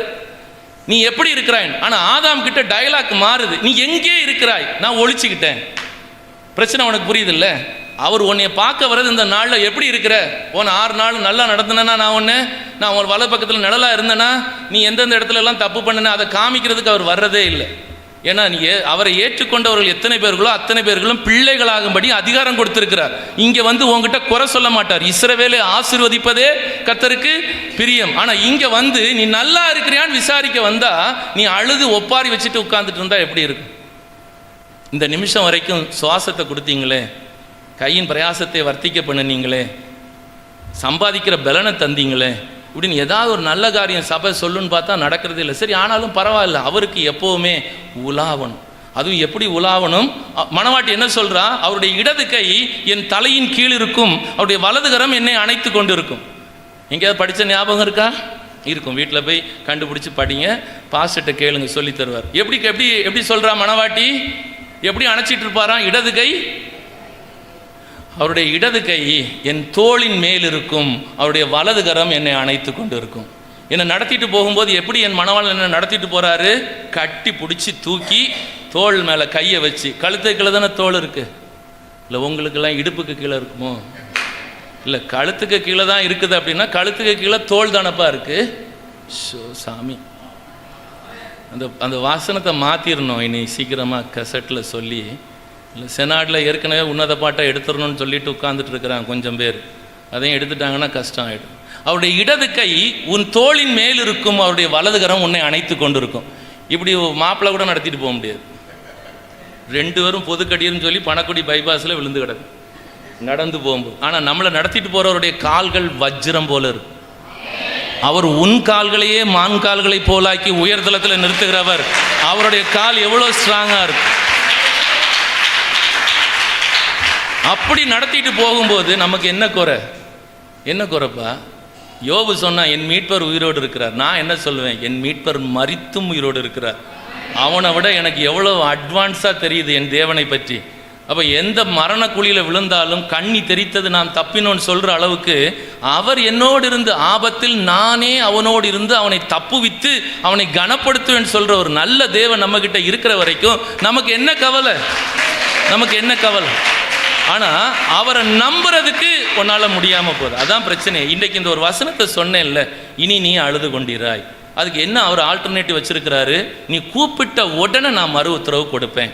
அதாவது குழந்தை பிறந்த உடனே உனக்கு நான் ஒரு உதாரணத்துக்கு சொல்கிறேன். குழந்தை பிறந்த உடனே சிலருக்கு வந்து அந்த குழந்தைக்கு அந்த குழந்தை எதுக்கு அழுதுன்னு நிறைய பேருக்கு தெரியாது. அது சின்ன சின்ன பூச்சி எறும்பு ஏதாவது கடிச்சு அழலாம், வயிறு பசிச்சு அழலாம், வயிறு வலிச்சு அழலாம், திடீர்னு வேறு ஏதோ ஒரு தேவையில்லாத ஒரு சத்தம் கேட்டு அழலாம். ஆனால் இது ஒரு 90% அந்த தாய்க்கு தெரியும். தெரியுமா தெரியாதா? 3 மணி நேரத்துக்கு முன்னாடி பால் கொடுத்தோம், இப்போ பிள்ளைக்கு வயிறு வலிக்குதா இருக்கும், அது என்ன கட்டியெல்லாம் தொங்க விட்டுருப்பாங்களே, அதை கட்டி வச்சுருக்கிறத கலட்டி பார்க்கணும் அப்படின்னு தோணும்ல. ஸ்னகி நகி ஏதோ சொல்லுவாங்க இல்லை. எங்கள் காலத்தில் அப்படி இல்லாததுனால அதை படிக்கலைன்னு நினைக்கிறேன். இனி பிள்ளைகளுக்கெல்லாம் வாங்கணும்னு நினைக்கிறேன், பேர பிள்ளைங்களுக்கெல்லாம். சரி, பசிக்குதுன்னா தெரியும், 3 மணி நேரத்தை ஆச்சுது, பிள்ளை சாப்பிட்டு பால் குடிச்சு இல்லை. இது எத்தனை வருஷத்துக்கு கொடுப்பாங்க? அம்மாவும் அப்பாவும் எவ்வளோ நேரத்துக்கு கொடுப்பாங்க? உங்கள் அம்மா அப்பா ரொம்ப வளர்த்தவங்க, எத்தனை வருஷம் கொடுத்தாங்க உங்களுக்கு இது வரைக்கும்? ஒரு குறிப்பிட்ட வருஷம் இல்லை.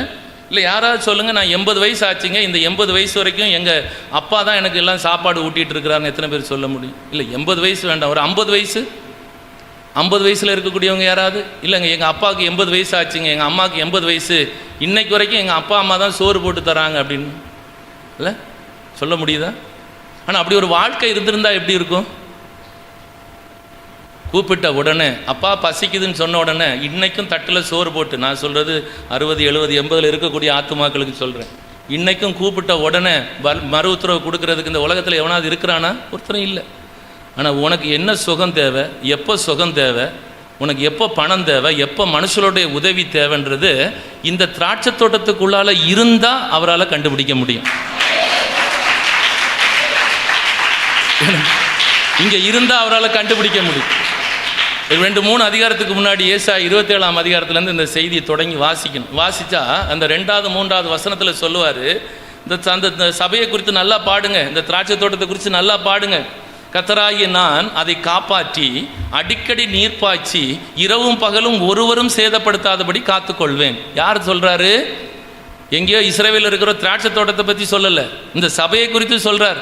அடிக்கடி நீர் பாய்ச்சுவாராம், அடிக்கடி. எப்போ பணம் தேவையோ அப்போ தான் பணம் கொடுப்பார், எப்போ சுகம் தேவையோ அப்போ தான் கொடுப்பார். இப்போ பிறந்து 2 மாதம் கூட ஆகாத பிள்ளைக்கு 25 வருஷம் கழித்து கல்யாணம் பண்ணணும், 100 பவுன் நகை தானா இப்போல்லாம் தரமாட்டார் இல்லை. இல்லை அப்படி தந்தார்னா வாங்கிக்கோங்க, சந்தோஷம், சங்கடம்லாம் ஒன்றும் கிடையாது, உனக்கு தரதில் நான் கை வைக்கிறதுக்கு யார் இல்லை. ஆனால் யோசிச்சு பாரு, ஒவ்வொன்றையும் அதனதின் காலத்தில் நேர்த்தியாக செய்கிற கர்த்தர்கிட்ட நம்ம 2 மாத பிள்ளைக்கு 25 வருஷத்துக்கு அப்புறமா நடக்க போகிற கல்யாணத்துக்கு இப்போவே கேட்டு வச்சிருக்கிறது எப்படி இருக்குது சொல்லு? அப்போ நீ கர்த்தரை நம்பலை, அது நீ கர்த்தரை நம்பலை. நான் வேறு ஏதாவது சொன்னால் உன்னை வருத்தப்படுது, ஆனால் நான் இதோட விட்டுடுறேன். நீ கர்த்தரை மட்டும் நம்பு. இந்த இடத்துல மற்ற எந்த செய்திகள், எந்த யூடியூபுகள், எந்த டிவி சேனல்கள், எந்த சுவிசேஷ கூட்டங்கள், எந்த இடத்துக்கும் போகாத, எந்த இடத்துக்கும் போகாத. ஆவியானவர் சபைகளுக்கு சொல்லுகிறதை காதுள்ளவன் கேட்க கடவன். கூடாரத்தில், மலையில், அங்கே அண்ணாச்சி பேசுகிறாரு, இங்கே அண்ணாச்சி வந்திருக்கிறாரு, இங்கே தீர்க்கதரிசி வந்திருக்கிறார், எங்கேயும் போகாது, எந்த தீர்க்கதரிசியும் தேடி போகாது. தீர்க்க தரிசனம்ன்றது என்ன? 2 விஷயம். தீர்க்கதரிசிக்கு 2 காரியம் தெரியணும். 1, வசனத்தை காக்கிறவன் தீர்க்கதரிசி.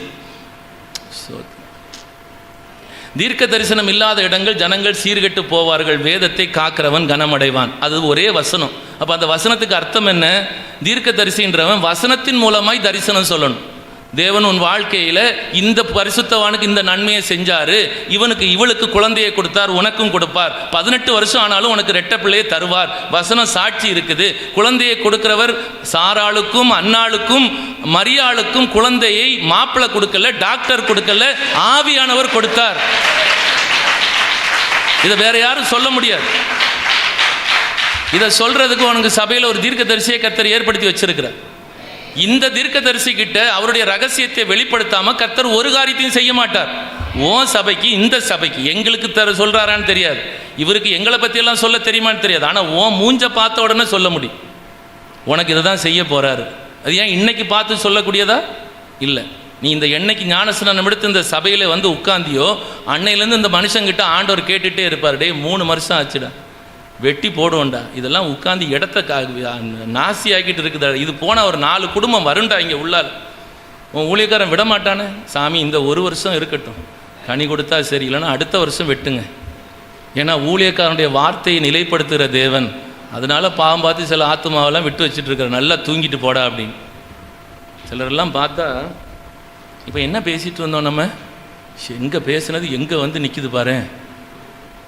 இந்த யாத்ராம 25ஆம் அதிகாரத்திலிருந்து 40ஆம் அதிகாரம் வரைக்கும் 16 அதிகாரம் உன்னோடு வாசம் பண்ணுகிற இந்த இடத்துக்காக தேவன் திட்டம் பண்ணினார். யோசிச்சு பார்த்துருக்கிறியா நீ? என்னைக்காச்சும் ஒரு நாள் ஏன் சொடக்கு போடுற நேரத்தில் டே இதுதான்டா நான் கட்டி இருக்கக்கூடிய வாசஸ்தலம், உள்ளே வாங்கடா, இங்கே உடன்படிக்கை பெட்டியை வைங்கடா சொல்கிறதுக்கு எவ்வளோ நேரம் ஆகும்? நிறைய கதை சொல்கிறான். அவர் அங்கே வாசம் பண்ண மாட்டார், இங்கே சபையை கெடுக்கிறதுக்குன்னு நிறைய பேர் இருக்கிறார். அப்போஸ்தலர் 7ஆம் அதிகாரத்தில் சேவான் சொன்னதோடைய முழு விளக்கத்தை நீ படிக்கணும்னா ஏசாயா 66:1-2 உனக்கு தெரியணும். வானம் எனக்கு சிங்காசனம், பூமி எனக்கு பாதப்படி, நீ கட்டுகிற ஆலயம் உனக்கு எப்படிப்பட்டதுன்னு தெரியுமாடா மரமண்ட? அவர் கேட்கிறார், நீ எனக்கு கட்டுகிற ஆலயம் எப்படிப்பட்டதுன்னு தெரியுமா? எவ்வளவு பெரிய தெய்வமா இருக்கிற எனக்கு நீ கட்டுகிறது பெரிய வேலைடா. அதான் நெகேமியா சொன்னா, இந்த பெரிய வேலை என்னால மெனக்கிடக்கூடாதுன்னு சொன்னான். சபைக்கு வர வேண்டாம், வீட்லயே உட்காந்து டிவியில பார்த்து அழலாம் வாங்கன்னு அண்ணாச்சி ராத்திரி 7 மணிக்கு இன்னைக்கு கூப்பிடுவான், போய் உட்காந்து எல்லாம் அழுதுட்டு கிடக்கும். கொடுமை.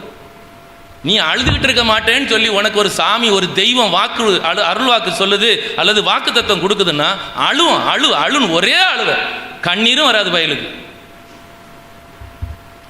இப்போ நம்ம என்ன பேசிட்டு இருந்தோம்? அந்த 16 அதிகாரத்தில் உனக்கான ஒரு இடத்தை தெரிஞ்சு வச்சுட்டு இந்த மாதிரி பரலோகத்தின் மாதிரின்னு சொல்கிறார். நீ இங்கே உட்கார்ந்துட்டு இருக்கிறீல்ல, எனக்கு நேரம் இல்லை, இல்லாட்டா நிறைய பேசணும். நான் சொன்னதெல்லாம் கடைசியில் நான் வெளிப்படுத்தின விசேஷம் 7ஆம் அதிகாரத்துலேருந்து சொல்லும்போது நீ ஞாபகம் வைக்கணும். இந்த கிழமை வசனத்தை தான் சொல்லியிருக்குதான் அப்படின்றத நீ ஞாபகம் வச்சுக்கணும். என்ன, நான் வேறு எங்கேயுமே போகலை. இந்த இடம் பரலோகத்தினுடைய அளவு. இது உங்கள் பாஸ்டருக்கு காசு இருந்ததுனால இப்படி மேப்பு போட்டு கட்டிட்டாருன்னு நீ நினைக்காத. அவர் அளவு கொடுக்கணும். 30 முழ நீளம், 60 முழ அகலம். இது யார் கொடுத்தது? ஆலயத்தை கட்டுறதுக்கு சாலமோன் இல்லை. அவங்க அப்பன் சம்பாதிச்சு வச்சதே ஒரு உலகத்தை சம்பாதிக்கிற அளவுக்கான பணம். ஆனால் அவன் அதை வச்சு உலகத்தை சம்பாதிக்கலை, சபையை கட்டணும், ஒரு ஆலயத்தை கட்டணும். ஏன்னா அவனுக்கு நல்லா தெரியும், வார்த்தையாலேயே உலகத்தை உண்டாக்கின தெய்வத்துக்கு அவர் வாழுகிறதுக்கு ஒரு இடத்த கட்டுறதுக்கு ஒரு வார்த்தை போதும். ஆனால் இந்த மண்ணான பாவியான மனுஷ ஜனத்தை கொண்டு தான் அந்த உடன்படிக்கை பெட்டி இருக்கிற ஆசரிப்பு கூடாரத்தை கட்டினார்னு தெரிஞ்சதுனால தான் நான் எம்மாத்திரம் அப்படின்னு சொல்கிறோம். அவர் சொல்கிறாரு, ஏன் இந்த ஆலயத்தை நீ கட்டுறதுக்கு இவ்வளோ விசேஷமான ஒரு காரியத்தை நீ செய்கிற தெரியுமாடான்னு ஏசாயா 66:1 கேட்டுட்டு 2ஆம் வசனத்தில் சொல்கிறாரு, ஆனாலும் சிறுமைப்பட்டு ஆவியில் நொறுங்குண்டு என் வசனத்துக்கு நடுங்குகிறவனை நான் நோக்கி பார்ப்பேன்றார். அவர் எங்கிருந்து நோக்கி பார்ப்பாரு? பரலோகத்திலிருந்து அல்ல, இந்த ஆலயத்திலிருந்து நோக்கி பார்ப்பார். கர்த்தர் தமது ஆலயத்திலிருந்து என் சத்தத்தை கேட்டார். கர்த்தர் என் ஆலயத்திலிருந்து என் அழுகுரலை கேட்டார். யோனா மீனுக்கு வயிற்றுல போய் மாட்டினால மீனுக்கு வயிற்றுல மாட்டினான். அவன் தப்பு பண்ணி தான் மாட்டினான். ஆனால் அவனுடைய விஷயம் தெரியுமா? நீ இந்த உலகத்தில் எந்த நாட்டில் உன் பிள்ளை எந்த மூலையில் இருந்தாலும் சரி, இந்த சபையில் ஞானஸ்நானம் பெற்ற உன் பிள்ளை இந்த ஆராதனை நடக்கிற இந்த நேரத்தில் இந்த யூடியூப்பில் பார்க்குறாளோ பார்க்கலையோ, ஆனால் எங்கள் சபை பணக்குடி சபையில் இந்த நேரம் ஆராதனை நடந்திருக்குமேன்னு சொல்லி இந்த இடத்தின் ஆராதனையை குறித்து அவன் ஒரு நிமிஷம் நினைச்சா அவன் கேட்கறதுக்கெல்லாம் தேவன் அவனுக்கு அங்கே பதில் கொடுப்பார். அங்கிருந்து பதில் கொடுப்பார். ஆனால் ஜெபம் எங்கே வருது தெரியுமா? யோனாவுடைய ஜெபம் எங்கே வந்து தெரியுமா? யோனா மீனுக்கு வயிற்றுல பாவம் பண்ணி விழுந்து கிடக்கும்போது யோனா 2ஆம் அதிகாரம் 7ஆம் வசனத்தை எடுத்துப்பாரு. யோனா 2ஆம் அதிகாரம் 7ஆம் வசனம், என் ஆத்துமா தொய்ந்து போகையில் என் ரத்தம் உறைந்து போகும்போது 3 நாள் அவனுக்கு சுவாசிக்கிறதுக்கு கடற்பாசி இருந்தது. 3 நாள் அவனுக்கு கடற்பாசிகள் கிட்ட இருந்து ஆக்சிஜன் கிடைச்சது, இவங்கிட்ட இருந்து கார்பன் டை ஆக்சைடு அந்த கடற்பாசிகள் சுவாசிச்சது. உயிர் வாழ்ந்துட்டான். 3 நாள் உயிர் வாழ்ந்துட்டான். ஆனால் 3ஆவது நாள் சுவாசம் இல்லாமல் ரத்தம் உறையும் போது, சுண்டி போகும்போது நான் கர்த்தரை நினைத்தேன். எனக்கு ஒரு நல்ல தெய்வம் உண்டே என்று நான் நினைத்தேன். அப்பொழுது என் விண்ணப்பம் உம்முடைய பரிசுத்த ஆலயத்திலே உம்மிடத்திலே வந்து சேர்ந்தது. இந்த ஜெபம் பரலோகத்துக்கு போகல, எருசலேம் ஆலயத்தில் வந்து பரலோகத்துக்கு போயிருக்கு. அதனால தான் சொல்கிறார் 2 நாளாக இந்த ஸ்தலத்திலே செய்யப்படுகிற ஜெபத்திற்கு என் கண்கள் திறந்து இந்த சபை விசுவாச பிள்ளை உனக்கு இங்கே எல்லா நன்மையும் வச்சிருக்கிறேன். இங்கே இல்லாமல் எதுவுமே கிடையாது. பரிசுத்தம் இல்லாமல் ஒருவனும் தேவனை தரிசிக்க முடியாது. உன் பரிசுத்தத்துக்காக எவனாவது தாடி சாமியார் அக்னி அபிஷேக உபவாச முகான்னு சொன்னால் போகாது. அந்த டிவி சேனலெல்லாம் ஆஃப் பண்ணி வச்சிரு. பிள்ளைகளான்னு கூப்பிட்டானா அப்படியே ஆஃப் பண்ணிடு உடனே. அந்த அக்னி அபிஷேக முகாமில் நீ ஜெயிக்க முடியாது. இங்கே தான் பரிசுத்தம். நான் உங்களை பரிசுத்தமாக்குகிற கர்த்தர். பலிபீடத்தை தொடுகிறதெல்லாம் பரிசுத்தமாகும்னு சொன்னாரா? சொன்னாரா இல்லையா? படிக்கலையா? யாத்ராமத்தில் இருக்கும், படிங்க. 12 வருஷமா தீட்டு அந்த மனுஷிக்கு. 12 வருஷம் தீட்டு. சபைக்குள்ளால, சமுதாயத்துக்குள்ளால, வீட்டுக்குள்ளால, குடும்பத்திற்குள்ளால வர முடியாத அளவுக்கு தீட்டு. 12 வருஷம் அசுத்தம், உதிரத்தின் ஊரல் தெரியும் உங்களுக்கு.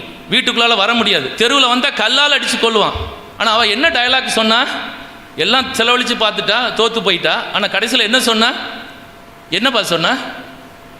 ஒருத்தர் போகிறாரு, எல்லாரும் நல்ல தெய்வம்னு சொல்கிறாங்க, அவருக்கு வஸ்திரத்தின், இது யார் சொல்லி கொடுத்தா அவளுக்கு? எந்த டாக்டர் சொல்லி கொடுத்தாரு? பரிசுத்த வேதத்தில் ரூத்துன்னு ஒரு புஸ்தகம் இருக்குது. அங்கே மணவாளன் போவாஸ்னு ஒருத்தன் இருக்கிறான். இந்த மகளுக்கு தெரிஞ்சது ஒன்றே ஒன்று தான். அந்த போவாஸுடைய போர்வைக்குள்ளாக நான் என்னை சுருட்டி கொண்டால் அருவருக்கப்படத்தக்க இந்த மோவாவினுடைய அக்கிரமம் என்னை விட்டு மாறும், என்னை என் மணவாளன் போவாஸ் மணவாட்டியாக ஏற்றுக்கொள்வார்னு சொல்லி கண்ட பயலுக்கு பின்னாலேயும் போகாமல், அந்த வசனங்கள்லாம் உனக்கு நல்லா தெரியும், ரூத் எடுத்து படிச்சுனா தெரியும். நீ எவன் பின்னாடியும் போகாமல் இஸ்ரவேலின் தேவனாய் கர்த்தரிடத்துக்கு நீ வந்து சேர்ந்தபடியால் உன்னை நான் நல்லபடியாக வச்சிருப்பேன்னு சொல்லி சொன்னானே, அதுக்கு ஒரே ஒரு காரணம், அந்த மணவாளனுடைய போர்வைக்குள்ளாய் அவள் தன்னை சுருட்டி கொண்டாள். இந்த பிள்ளையால் இந்த போர்வைக்குள்ளால் போக முடியாது. வெளியில் வந்தால் கல்லால் அடித்து கொல்லுவான். எப்படி வந்திருக்க முடியும்? ஒன்றே ஒன்று தான், பணிந்து குனிந்து முழங்கால் படியிட்டு உருண்டு புரண்டு மிதிப்பட்டு தான் அந்த வஸ்திரத்தின் ஓரத்தை தொட முடியும். நீ ஒரு நாள் கூட இதை யோசிச்சிருக்க மாட்ட. நேராக வந்தால் உன்னை கல்லால் எறிவான். ஆனால் எப்படியாவது நீ அவர்கிட்ட வந்து அவரை தொட்டுட்டின்னா பரிசுத்தம். எப்படியாவது இந்த சபையில் வந்து உள்ளே வந்துட்டின்னு சொன்னால் அந்த பரிசுத்தம். அது இல்லாமல் தேவனை இந்த சபையில் மட்டும் இல்லை, பரலோகத்திலையும் நீ தரிசிக்க முடியும். அந்த பரிசுத்தத்தை அவர் தர்றார். அதுக்கு நீ வேற எங்கேயுமே போகாது. அது இங்கே இருக்குது, அந்த பரிசுத்தம் இங்கே இருக்குது. இன்றைக்கு அந்த வஸ்திரம் எங்கே இருக்குதுன்னு மட்டும் உனக்கு தெரிஞ்சா போதும். ஏசாயா 6ஆம் அதிகாரம் 1ஆம் வசனம் எல்லாரும் கவனமாக எடுத்து படிச்சிரு. ஏன்னா நான் சொல்லிட்டு போயிட்டா அவன் ஏதோ சொன்னான் எனக்கு மறந்துட்டு நீ சொல்லாது. உன் இருதய பலகையில் எழுதி வை. இன்றைக்கு கேட்குற இந்த வசனத்தை, நான் பரிசுத்தமாவதற்கு என் கணவன், என் பிள்ளை குடிக்கிறான், என் பிள்ளை போதை பழக்கத்தில் இருக்கிறான், என் மனைவி எனக்கு வெறுக்கிற அருவருப்பாக இருக்குது, எல்லா காரியங்களுக்கும் ஒரே பரிகாரம், இந்த பலிபீடத்தை நீ தொட்டா போதும், இந்த வஸ்திரத்தின் ஓரத்தை தொட்டா போதும். ஆண்டவர் உயரமும் உன்னதமான சிங்காசனத்தின் மேல் வீற்றிருக்க கண்டேன். ஆண்டவருடைய வஸ்திர தொங்கலால் தேவாலயம் நிறைந்திருந்தது. ஏன் உங்கள் பைபிளில் இல்லையா இது? இந்த பைபிளில் இருக்குதாப்பா? அந்த 12 வருஷ தீட்டு எப்படி போச்சுதோ அந்த வஸ்திரத்தின் ஓரம், அந்த வஸ்திர தொங்கல் இந்த ஆலயத்தை நிறைத்திருக்கிறது. எத்தனை அசுத்த உதடுள்ள பாவியாய் நான் இருந்தாலும் இந்த எல்லைக்குள்ளாய் கடந்து வரும்போது என் மணவாளனுடைய வஸ்திர தொங்கலால் நான் பரிசுத்தமாக்கப்பட்டு உள்ளே வர்றேன், நான் மணவாட்டியை அலங்கரிக்கப்படுறேன். அப்படி நம்புகிறவங்க மட்டும் இனி மீதம் இருக்கிற வார்த்தைகளை கேட்டுக்க. இங்கே உனக்கு எல்லா நன்மையும் வச்சிருக்கிறார், இங்கே எல்லா நன்மையும் வச்சிருக்கிறார். என்ன ஒன்று, இந்த இடத்துல வந்துட்டும் நீ மனுஷங்களை நம்பக்கூடாது. மீகா அங்கே பொன் கண்டுக்குட்டியை செஞ்சதுனால தேவன் அந்த உடன்படிக்கை பெட்டி இருக்கிற இடத்தை விட்டு மாறி போயிட்டார். ஆனால் யோசுவா 18ஆம் அதிகாரத்தில் மறுபடியும் சபை கூடி வருகிறதற்கு சீலோ அப்படிங்கிற ஒரு இடத்தை உண்டு பண்ணினார். அங்கேயும் பிரச்சனை என்னன்னா சொரூபம். மீகா உண்டு பண்ணி வைத்த சொரூபம். 18 பேர் செத்துருக்கிறான். லூக்கா 13ஆம் அதிகாரம் 4ஆம் வசனத்தில் சொல்றார், நீ சீலோவில் இருந்ததை விட பெரிய ஆளெல்லாம் கிடையாது, இந்த சீயோன்ல எருசலேமில் இருக்கிற நீ அவ்வளோ பெரிய ஆளெல்லாம் ஒன்றும் கிடையாது அப்படின்னு சொல்லிட்டு ஆண்டவர் சொல்றார். கோபுரம் இடிந்து விழுந்து 18 பேருக்கு ஒன்று இருக்குது. ஏன்? மீகா ஒன்று பண்ணி வைத்த சொரூபம். இங்கே வந்து குழுவில் சீட்டு போட்டுடலாம், இந்த குழுவில் ஃபண்ட் எடுத்துடலாம், இங்கே வந்து அந்த பையனுக்கு நம்ம பிள்ளையை கட்டி வச்சிடலாம், இந்த பொண்ணுக்கு நம்ம பையனை பார்த்து முடிச்சிடலாம், இங்கே கொஞ்சம் கடன் வாங்கி அங்கே வெளிநாட்டுக்கு அனுப்பி வச்சிடலாம். இந்த பிஸ்னஸுக்கு இங்கே வரக்கூடாது. கர்த்தர் உன் நம்பிக்கையாயிருந்து உன் கால் சிக்கி கொள்ளாதபடி காப்பார். மனுஷனை நம்புகிறது கண்ணியை வருவிக்கும். இந்த ரெண்டுக்கும் அர்த்தம் தெரிஞ்சால் அடுத்த வாரம் ஆராதனைக்கு வாங்க. இங்கே வந்தால் அவரை உறுதியாய் பற்றி கொண்டிருக்கிற மனதை உடையவன் அவரையே நம்பிக்கொண்டிருக்கிறபடியால் அவர் அவனை பூரண சமாதானத்துடன் காத்து கொள்வார் அப்படிங்கிற நம்பிக்கை, அவரை பற்றி மட்டும் நம்பிக்கையாக இருந்தால் இந்த ஆராதனைக்கு வாங்க. இங்கே அவனை பரிபூர்ண சமாதானத்துடன் காத்துக்கொள்வார். இங்கே தான் உனக்கு பரிசுத்தம் மட்டுமல்ல, சமாதானத்தையும் இங்கே தான் வச்சிருக்கிற. இந்த சமாதானத்தை நீ எங்கேயும் எத்தனை கோடி ரூபாய் கொடுத்தாலும் சமாதானம் கிடைக்காது. அது கணவன் மனை உறவாக இருக்கட்டும், பெற்றோர் பிள்ளைகள் உறவாக இருக்கட்டும், எடுத்ததுக்கெல்லாம் பிள்ளைகளை குறை சொல்லுகிற பெற்றோராக இருக்கட்டும், இல்லது எடுத்ததுக்கெல்லாம் பெற்றோரை எதிர்க்கிறவர்களாக இருக்கட்டும், மாமனார் மாமியாரை அல்லது மருமக்கள் மருமகனை யாரை வேணாலும் குறை சொல்லுகிற, எதிர்த்து பேசுகிற யாராக இருந்தாலும் ஒன்றை மட்டும் ஞாபகம் வச்சுக்கோங்க. இதெல்லாம் சரியாகிறதுக்கான ஒரே ஒரு சொல்யூஷன், நீ இங்கே வந்து உட்காந்து அவர்கிட்ட உன் பாரத்தை வைக்கிறது தான். இங்கே இருக்கிற தேவனால் உனக்கு சமாதானத்தை தர முடியும். இந்த இடத்துல சமாதானத்தை நான் வைத்து போகிறேன்னு சொன்னார். என்னுடைய சமாதானத்தை உங்களுக்கு நான் வைத்து போகிறேன்னு சொன்னவர் இங்கே தான் வச்சிருப்பாரே தவிர வேற எந்த ஜெப கூடாரத்திலையும் வச்சிருக்க மாட்டார், வேற எந்த இடத்துலையும் மலையிலையும் வச்சிருக்க மாட்டார். ஆகாய் 2:9 சொல்லுது, முந்தின ஆலயத்தின் மகிமையை பார்க்கிலும் இந்த பிந்தின ஆலயத்தின் மகிமை பெரிதாக இருக்கும். சுய ரத்தத்தால் எம்பெருமான் இயேசு சம்பாதித்த இந்த சபையிலே அவருடைய மகிமை பெரிதாக இருக்கும். இவ்விடத்திலே நான் சமாதானத்தை கட்டளையிடுவேன். இங்கே உனக்கு சமாதானம் சொல்லி உன்னுடைய சமாதான பிரபு அவர் இங்கே சொல்லுவார். இங்கே சொன்னதை இங்கே தான் தருவார். நான் வச்சுட்டு போகிறேன்னு சொன்னவர் வேற எவன் வீட்லேயும் வைக்க மாட்டார். என் வீடு சகல ஜனத்துக்கும் ஜப வீடுன்னு சொன்னவர் இந்த வீட்டில் நான் அவர்களை மகிழ பண்ணுவேன்னு சொன்னவர் சமாதானத்தை இங்கே வைக்காமல் வேற எங்கேயாவது வைப்பாரா? வைக்கவே மாட்டார். உன் சமாதானத்தை இங்கே தான் வச்சிருக்கிறார். உன் பாதுகாப்பை இங்கே தான் வச்சிருக்கிறார். உன் வலது பக்கம் நிழலாக இருந்து உன்னை பாதுகாக்கிறவர். ஆனால் இந்த இடத்துல ஒரு சொரூபத்தை, ஒரு விக்கிரகத்தை நீ நம்பாத, எந்த ஒருத்தனையும் நம்பாத, யாரையும் நம்பாத. தேவனை வைக்க வேண்டிய இடத்துல நீ எதை வச்சிருந்தாலும், பிள்ளை, பேர பிள்ளை, மருமக, தாய், தகப்பன், யாரை வச்சிருந்தாலும் அது விக்கிரகம். அவரை மட்டும் பாரு. அவர் இந்த உலகத்தில் கொடுத்துருக்கிற தகப்பனையும் தாயும் கனம் பண்ணு. இந்த உலகத்தில் கொடுத்துருக்கிற பிள்ளைகளை பத்திரமா பாதுகாப்பாக பார்த்துக்க. ஆனால் இவன் தான் எனக்கு கடைசி காலத்தில் கஞ்சி ஊற்றுவான், இவன் தான் மண்ணள்ளி போட வருவான், அந்த டயலாக்கெல்லாம் நீ சொல்லாது, யாரும் சொல்லாதீங்க. அவரை விட எந்த ஒரு காரியத்தையும் மேன்மையாக வைக்காதீங்க. அப்படிப்பட்ட காரியம் இருந்தால் உங்களுக்கு ஆசீர்வாதம் வராது. யாத்ராமம் 20:24 சொல்லுது, என் நாமத்தை பிரஸ்தாபப்படுத்துகிற எந்த ஸ்தானத்திலும் நான் உன்னிடத்திலே வந்து உன்னை ஆசீர்வதிப்பேன் தானே சொல்கிறார் வசனம். அவருடைய நாமத்தை பிரஸ்தாபப்படுத்துறதுனா என்ன? 5 அப்பம் 2 மீன் கேட்டான் இவனுக்கும் கொடுத்துட்டு ஆசீர்வாதம் வருமானம் வராது. ஆசீர்வாதம் எப்படி வரும்? எது ஆசீர்வாதம்? கர்த்தருடைய வாயிலிருந்து வந்த முதல் வார்த்தை ஆசீர்வாதம். நீங்கள் பலுகி பெருகி கனி கொடுக்கிறவர்களாய் பெருகி பூமியை நிரப்பி அதை கீழ்ப்படுத்தி அதை ஆண்டு கொள்ளுங்கள். ஆதியாகமம் 1:28 இது ஒண்ணுதான் ஆசீர்வாதம். இதை கொடுக்கிறதுக்கு தான் கர்த்தர் இந்த சபையில ஒரு ஆரோனை ஏற்படுத்தி வைத்திருக்கிறார். விளங்கிரும். நீ நல்லா நம்புன போ.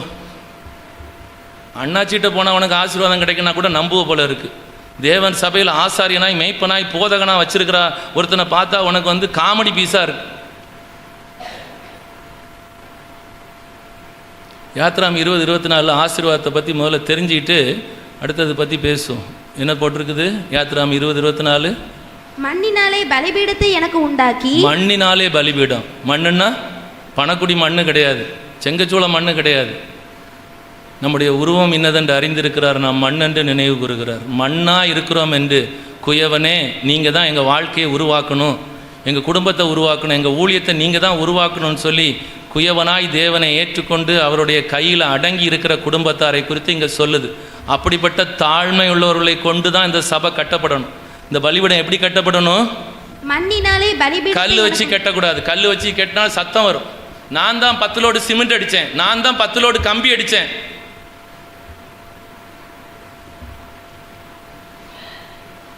பத்திரப்பதிவுக்கு நானாக்கும் பைசா கொடுத்தேன், கரண்ட் பில்லு போன மாதம் நானாக்கும் கட்டினேன். நாய் மட்டும்தான் தான் கக்குனதை தின்னும். பலிபீடம் எப்படி கட்டப்படணும்? மண். தாழ்வை உள்ளவனுக்கு கிருபை அளிக்கிறார். நீங்கள் தான் சாமி எல்லாமே அப்படின்னு சொல்கிறவனால இந்த பலிபீடம், இந்த சபை கட்டப்படணும். மண்ணினாலே பலிபீடத்தை உண்டாக்கிட்டு கண்ட இடத்துல சர்வாங்க தகன பலி செலுத்த போகக்கூடாது. மண்ணினாலே பலிபீடத்தை எனக்கு உண்டாக்கி இதன் மேல் உன் ஆடுகளையும் உன் மாடுகளையும் சர்வ அங்க தகன பலியாகவும் சமாதான பலியாகவும் செலுத்துவாயாக. நான் என் நாமத்தை பிரஸ்தாபப்படுத்தும் எந்த ஸ்தானத்திலும் உன்னிடத்தில் வந்து உன்னை என்னைக்காச்சும் ஒரு நாள் நீ இப்படி காணிக்க கொடுத்துருந்தீங்கன்னா இன்னைக்கு உன் வாழ்க்கையில் 1000 பேரை நீ ஆசீர்வதிக்க முடியும். கர்த்தருடைய திட்டம் என்ன தெரியுமா? நீங்கள் இப்பொழுது இருக்கிறதை பார்க்கலும் 1000 மடங்கு விசுவாசத்திலும் பரிசுத்தத்திலும் ஐஸ்வர்யத்திலும் கனத்திலும் சௌக்கியத்திலும் ஆரோக்கியத்திலும் பரிசுத்தத்திலும் பாதுகாப்பிலும் அதிகமாகும்படி உங்கள் பிதாக்களின் தேவனாய் கர்த்தர் சொல்லியபடியே உங்களை ஆசீர்வாத. பெருக்கம்ன்றது 1000 மடங்கு பெருக்கம். அந்த 1000 மடங்கு பெருக்கம் எப்போ வந்திருக்கும். ஆனால் நீங்கள் கொடுத்த இதுவரைக்கும் ஏதாவது நடந்துச்சா? இல்லை. ஏன்? கொடுத்த காணிக்கை அப்படிப்பட்ட காணிக்கை. நான் காணிக்கை பற்றி பேச வரவே இல்லை. அது உன் விருப்பம். நீ 10ல் 1 கொடுத்தா மிச்சம் இருக்கிற 9க்கும் உன்னை அதிகாரியாக வைப்பா. அதுக்கு எங்களுக்கு தெரிஞ்சு ஒரு 18 வசனமாவது புதிய ஏற்பாட்டிலேருந்து சொல்ல முடியும். புதிய ஏற்பாட்டிலேயும் காணிக்கை இருக்குது, புதிய ஏற்பாட்டிலையும் தசமபாகம் இருக்குது, 3 தசமபாகம் இருக்குது. ஒன்று ஆசாரியனுக்கு, இன்னொன்று ஆலயத்துக்கு, 3வது தர்ம காரியத்துக்கு. எம்பெருமான் இயேசு தர்ம பெட்டிக்கு முன்னாடி உட்கார்ந்திருந்தார். அந்த கிழவி எல்லா இடத்துக்கும் போட்டுட்டு மீதம் இருக்கிற ஜீவனத்துக்குரிய 2 பைசாவை போட்டது பெட்டியில, விழுந்தது தேவனுடைய பாதத்தில். அதனாலதான் அது 2 பைசான்னு சொன்னார். இது தேவனுடைய பாதஸ்தானம். நான் சொல்றேன், பவுல் தர்ம காரியத்துக்கு நீங்கள் எனக்கு மிகவும் உதவினீர்கள் அப்படின்னு சொல்றான். உங்கள் ஏழ்மையிலும் தரித்திரத்திலும் எனக்கு உதவி செய்தீர்கள் அப்படிங்கிறான். அப்போ மற்ற 2க்கும் போடாமலா இங்கே கொடுத்துருப்பான்? அதை பற்றியே நான் பேச வரல. ஆனால் ஒன்று ஆசீர்வதிக்கணுன்றதுக்காக அண்ணாச்சியெல்லாம் தேடி போகாத. இங்கே கிடைக்காத ஆசீர்வாதம் எங்கே போனாலும் கிடைக்கும். இங்கே 2 விஷயம் இருக்கணும். ஒன்று தாழ்மை, இன்னொன்று வசனம். அது 2வது சொல்கிறேன். இப்போ என்ன சொல்கிறார்? ஆடுகளை மாடுகளை எப்படி பலி செலுத்தணுமா? சர்வங்க தகன பலியாக, சமாதான பலியாக. யாராவது கொடுத்துருக்குற நீ அப்படி? ஆடு மாடெல்லாம் இல்லைல்ல? ஆடு மாடு இருந்தால் கொடுப்பியாப்பா? இருந்தால் யாரும் கொடுக்க மாட்டாங்களாம். பணக்குடி மக்கள்லாம் ரொம்ப பயங்கரமாயிட்டாங்க, கொடுக்க மாட்டீங்க. சரி பரவாயில்ல, கொடுக்காட்டா எனக்கு என்ன கஷ்டம் இல்லை. இருந்தாலும் கொடுக்க மாட்டேன்னு சொன்னால் அப்புறமா எப்படி இருக்கும்ல? ஏதாவது புரிஞ்சுதான் நான் இப்போ பேசுனது? மைக்கு சரியாக கேட்டுதா? எக்கோ அடிச்சுதா? ரெக்கார்டிங் சரியாக வந்திருக்குதா தம்பி? வந்திருக்குதா? அப்போ வீடியோவை பார்த்து தெரிஞ்சுக்கங்க. ஆடு மாடு இருந்தாலும் கொடுக்க மாட்டீங்க. சரி, ஆடு மாடை விட்டுரும், இன்றைக்கி அது பேச நேரம் இல்லை. நீங்கள் காணிக்கை எடுக்கும்போது எப்படி காணிக்கை எடுக்கணும் அது தெரியல, கொடுக்கறதுக்கு தெரியல. நீங்கள் எத்தனை கோடி ரூபா சபைக்கு காணிக்கை கொண்டு வந்தாலும் கையில் எடுத்துட்டு இந்த நாளிலே ஐஸ்வர்யத்தை சம்பாதிக்கிறதுக்கான பலனை நீங்கள் தந்ததுன்னு சொன்னால் அதுதான் சர்வ அங்க தகன பலி. நாங்கள் இந்த ஊரில் பெரிய தலை கட்டுங்க, நாங்கள் மாதம் 1 லட்சம் ரூபா காணிக்கை கொடுப்போம், அதெல்லாம் அவர் அங்கீகரிக்கவே மாட்டார். பலியை பார்க்கலும் கீழ்ப்படிதல் முக்கியம். நீ காணிக்கை கொண்டு வர்றதுக்கு முன்னாடி ஒரு விஷயத்தை நீ சொல்லணும். இது என்னுடைய பலத்தினால சம்பாதிச்சது அல்ல, உங்கள் பலத்தில் சம்பாதிச்சது. இதுதான் சர்வ அங்க தகன பலி. ஒன்றை துண்டு துண்டாக வெட்டி தகனிச்சு அது 1 கோடி ரூபா சம்பளம் தந்தாலும் சரி, 1000 ரூபா சம்பளம் தந்தாலும் சரி, நான் கொடுக்குற 10 ரூபா உங்கள் பலனால் சம்பாதிச்சது. இதுதான் சர்வ அங்க தகன பலி. அதையும் சமாதான பலியாக கொடுக்கணும். அவர் வேன் பிடிக்கிறதுக்கு டீசலுக்கு பைசா கேட்டார், டிராக்டர் வாங்க பைசா கேட்டார், ஜென்ரேட்டர் வாங்க பைசா கேட்டார், கன்வென்ஷனுக்கு பைசா கேட்டார் அப்படின்னு சொல்லிட்டு மூக்கை இழுத்துக்கிட்டெல்லாம் வரக்கூடாது. கர்த்தாவே உங்ககிட்ட வாங்கி உங்ககிட்ட கொடுக்குறோம். இதுதான் சமாதான பலி. என்னைக்காவது கொடுத்துருப்ப நீ? நான் 1000 ரூபா பத்திரத்தில் எழுதி தரேன், நீ கொடுத்ததே கிடையாது. 1,00,000 ரூபாய்க்கு வாங்கி எழுதி தரேன். அப்புறம் எப்படி ஆசீர்வதிப்பார்? அப்புறம் எப்படி ஆசீர்வதிப்பார்? இந்த இடத்துல சொல்லு, நீ 100 ரூபா கொடு, 10 ரூபா கொடு, நீங்கள் கொடுத்தது உங்ககிட்ட வாங்கி உங்ககிட்ட கொடுக்குறோம். சர்வங்க தகன பலி, சமாதான பலி செலுத்துகிற இடத்துல அவர் வந்து ஒன்று ஆசீர்வதிப்பார். என்னை சோதிச்சு பாருங்கன்னு சொன்னவர் வந்து ஒன்று ஆசீர்வதிப்பார். எவ்வளோ தூரம் நம்புற நீ அவரை? எவ்வளோ தூரம் நம்புற? எல்லாம் எடுத்து போட்டு மிச்சம் இருந்தா, மூத்த பிள்ளை ஃபாரினில் படிக்குது, 2வது ஒன்றுத்துக்கும் விளங்காதுன்னா ஊழியத்துக்கு பாஸ்டர் பைபிள் காலேஜுக்கு அனுப்பி விடுங்க. ஏன் மூத்ததை அனுப்பிவிட்டான்? முதற் பலன் கர்த்தருக்குரியது, அதை அனுப்ப மாட்டான். அது அங்கே படித்து ஹைடெக்கும் பிடெக்கும் அங்கே படிச்சுட்டு அங்கே நக்கிட்டு கிடக்கும் அமெரிக்காவில், அங்கே போகணுமா. ஆனால் அந்த மூத்த பிள்ளையை கடவுளுக்கு கொடுத்துருந்தா மிச்ச பிள்ளையெல்லாம் நல்லா வச்சுருப்பார்ல. இதை வேறு எதுவும் கூடுதலாக சொன்னால் நீ அழுதுட்டு போவேன். உன்னை ஆசீர்வதிக்க வந்தனா உன்னை இன்னும் அள வைக்கக்கூடாது. ஆனால் அறிவிக்கப்படாவிட்டால் எப்படி கேள்விப்படுவார்கள், அதையும் சொல்லணும்ல. அப்புறம் என்ன பேசிகிட்டு இருந்தோம்? இப்போ நம்ம ஆசீர்வாதம் முடிஞ்சிருச்சா? ஆசீர்வாதம் சொல்லி முடிச்சிட்டோமா? இந்த இடத்துல மட்டும் நீ ஏன் இந்த காணிக்கை குறித்து இவ்வளோ தூரம் கர்த்தர் பேசினார், அதை நீ ஒன்று ஞாபகம் வச்சுக்க. இந்த இடம் மட்டும் ஆசீர்வதிக்கப்பட்ட இடம். அது எத்தனை பேர் நம்புற? பூமியை சபிச்சார்ல, பூமியை சபிச்சார்ல. என்ன சொல்லி சபிச்சாரு? பூமியானது உன் நிமித்தம் முள்ளையும் குறுக்கையும் முளைப்பிக்குனார். இந்த இடத்துலலாம் நீ கால் வைக்க முடியாதுன்ட்டார், சாபம் கொடுத்தார். இவன் என்ன பண்ணனா, நல்ல செருப்பை கண்டுபிடிச்சான். ஏன்னா துணி இல்லாமல் போகும்போதே அத்திலேயே தச்சு கட்டிட்டு போன பிள்ளைகள் தானே, அவனுக்கு என்ன தெரியும்? முள் வரும்னு தெரிஞ்சு அவன் செருப்பு கண்டுபிடிச்சி போட்டாச்சு. ஆனால் தேவன் சொன்னார், நான் இருக்கிற இடம் பரிசுத்த பூமி, இங்கே செருப்பு தேவையில்லை. இந்த இடத்துல சாபம் கிடையாது. நீ செருப்பு போடாமலே இங்கே வரலாம். புரிஞ்சுதா நான் சொல்கிறது? நீ சம்பாதிக்கிற பொன் வெள்ளி வைரம் வைடூரியம் petrol chemical hydrocarbon methane ethane நிலக்கரி எதில் சம்பாதிச்சாலும் தெய்வத்தினுடைய சாபம். அந்த சாபத்தை சிலுவையில் சுமந்து சம்பாதித்த இந்த சபையில் நீ உள்ளே கொண்டு வரும்போது சாபம் ஆசீர்வாதமாக மாறும்.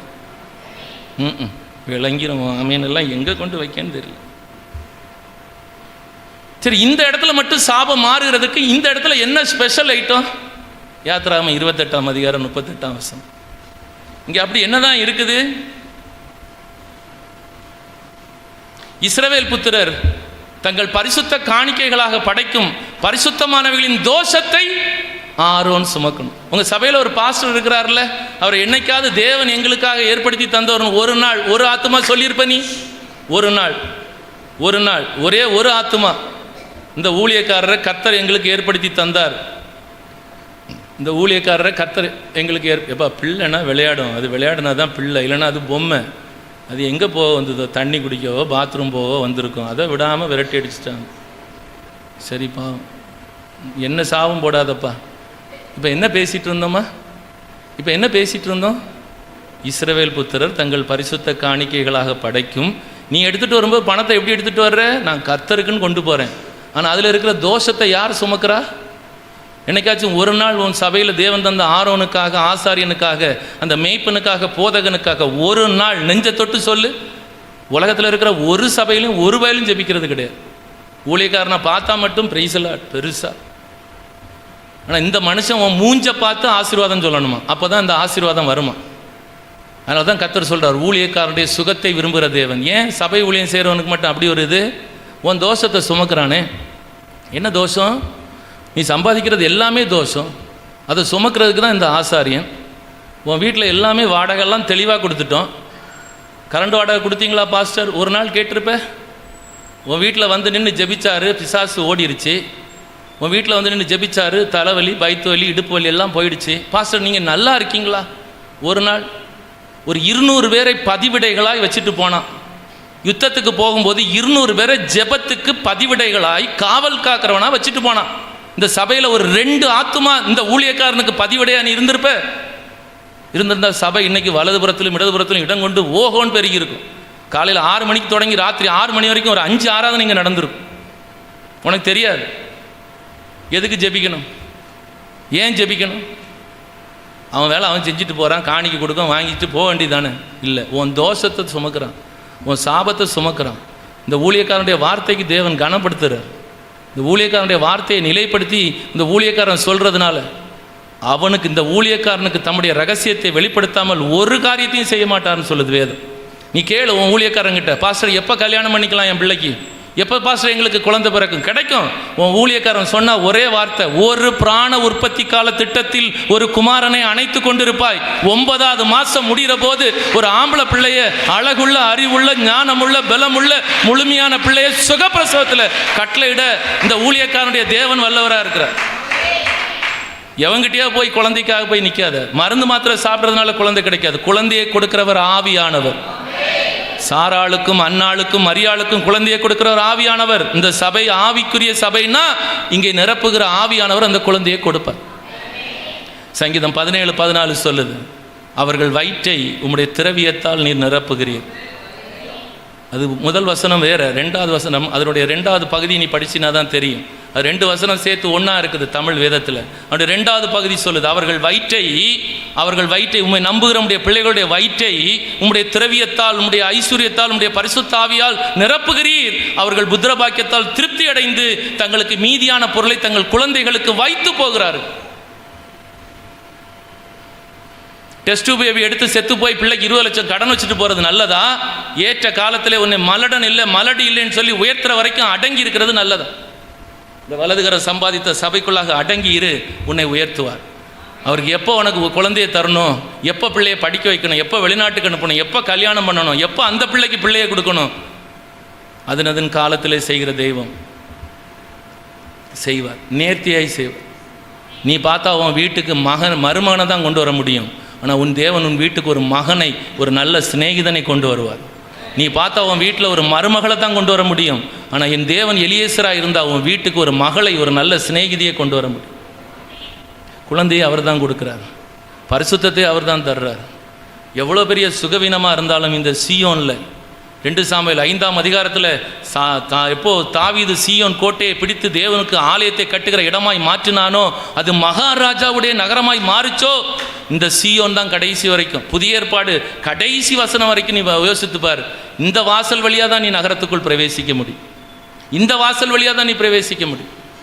இங்கே வருகிறவனை அவர் நரகத்துக்கு தள்ள மாட்டார். முதல்ல உன் மனசில் நான் பாவின்ற எண்ணத்தை முதல்ல அழிச்சிரு, பெரிய ரப்பர் வச்சு அழிச்சிரு. இந்த சபைக்கு வருகிறவன் பாவியாக இருக்க முடியாது. பாவியின் யாருன்றதை சங்கீதம் 1 சங்கீதம் சொல்லுது. சங்கீதம் 1 என்ன சொல்லுது? பாவிகள் நீதிமான்களுடைய சபையில் நிலை நிற்பதில்லை. இந்த சபையில் ஆரம்பத்தில் வந்துட்டு நிலைச்சு நிற்காம ஓடி போனான்ல, அவன் தான் பாவியை தவிர இத்தனை வருஷம் ஆனாலும் என்ன வந்தாலும் நம்புவேன் என் நேசர் இயேசுவை, யார் கைவிட்டாலும் பின் செல்வேன் சொல்லி இந்த இடத்துல வந்து உட்கார்ந்துட்டு இருக்கிறீல்ல, நீ பாவி கிடையாது. நீ நீதிமான். வேதம் சொல்லுது, அதை நம்பு. முதல்ல அதை நம்பு. அதுக்கு கை அடிக்கிறதுக்கு ஏதோ வெத்தலை கொடுத்தது மாதிரி அடிச்சுட்டு இருக்கு 4-5 ஆத்துமா. இல்லை, நீ பாவி இல்லைன்னு நம்ம சொன்னதை அங்கீகரிக்கிறதுக்கு கூட முடியல. அப்போ அந்த ஆத்துமாவெல்லாம் நொந்து நூலாகி தான் இருக்குது போல இருக்கு. மனசில் எழுதி வச்சிருக்கு, நான் பாவி, நான் மண், நான் புழு. ஜெபிக்கும் போது சொல்லுவோம் பிள்ளைன்னு சொல்லிப்பாரு. அவர் கொடுக்கலன்னா கேளு. புழுக்கெல்லாம் என்னத்தை கொடுப்பார்? அவர் புழுக்கு என்னத்தை கொடுப்பார்? மண்ணு புழுக்கு என்னத்தை கொடுப்பாருமா? மண்ணை தான் கொடுப்பாரு. நான் பிள்ளைன்னு கேட்டுப்பாரு, பொக்கிஷத்தை கொடுப்பாரு. வெள்ளியும் என்னுடையது, பொண்ணும் என்னுடையதுன்னு சொன்னவர். பிள்ளைன்னு கேளு. மண்ணு புழுன்னா